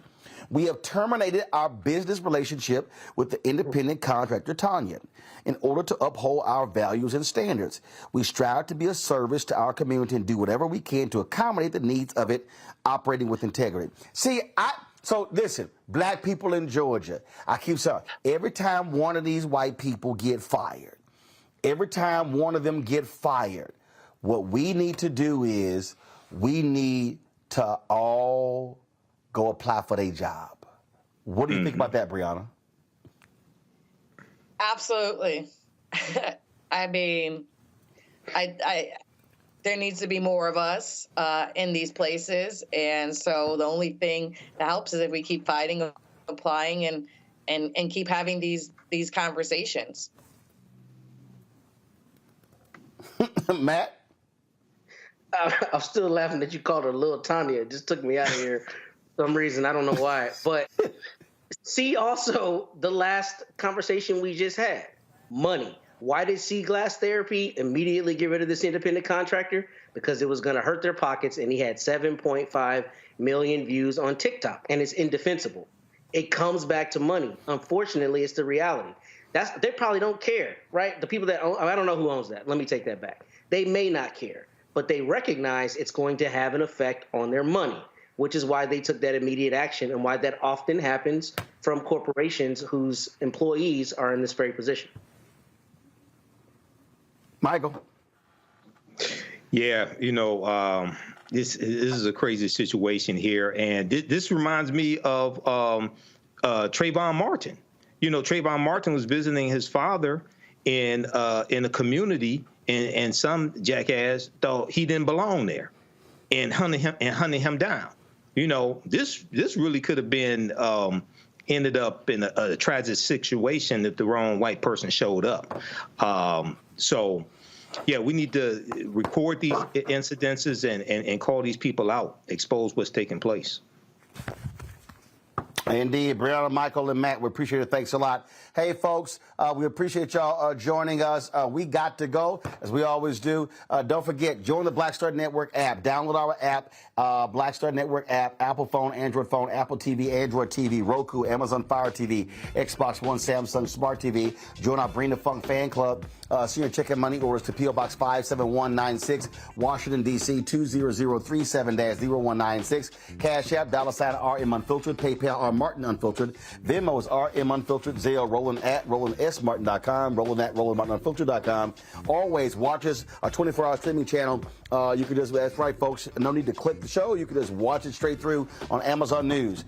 So check it out, Amazon News. Go to Amazon Fire TV, check us out. We also now, nope, that's not Amazon News. Let's go to the Amazon News screen. So again, if you want to watch our 24-hour streaming channel, check us out on Amazon News by going to Amazon Fire TV. So go there. And, of course, we're also on Plex. And don't forget to get a copy of my book, White Fear, How the Browning of America is Making White Folks Lose Their Minds, available at bookstores nationwide. That's it. Sunday, folks, I'm going to be in Chicago, where Reverend Jesse Jackson is announcing his replacement. Plus, Vice President Kamala Harris will be speaking. As we always do on Friday, we roll the names of the people who contribute to our show. Thanks a bunch. I'll see you on Monday. Holler!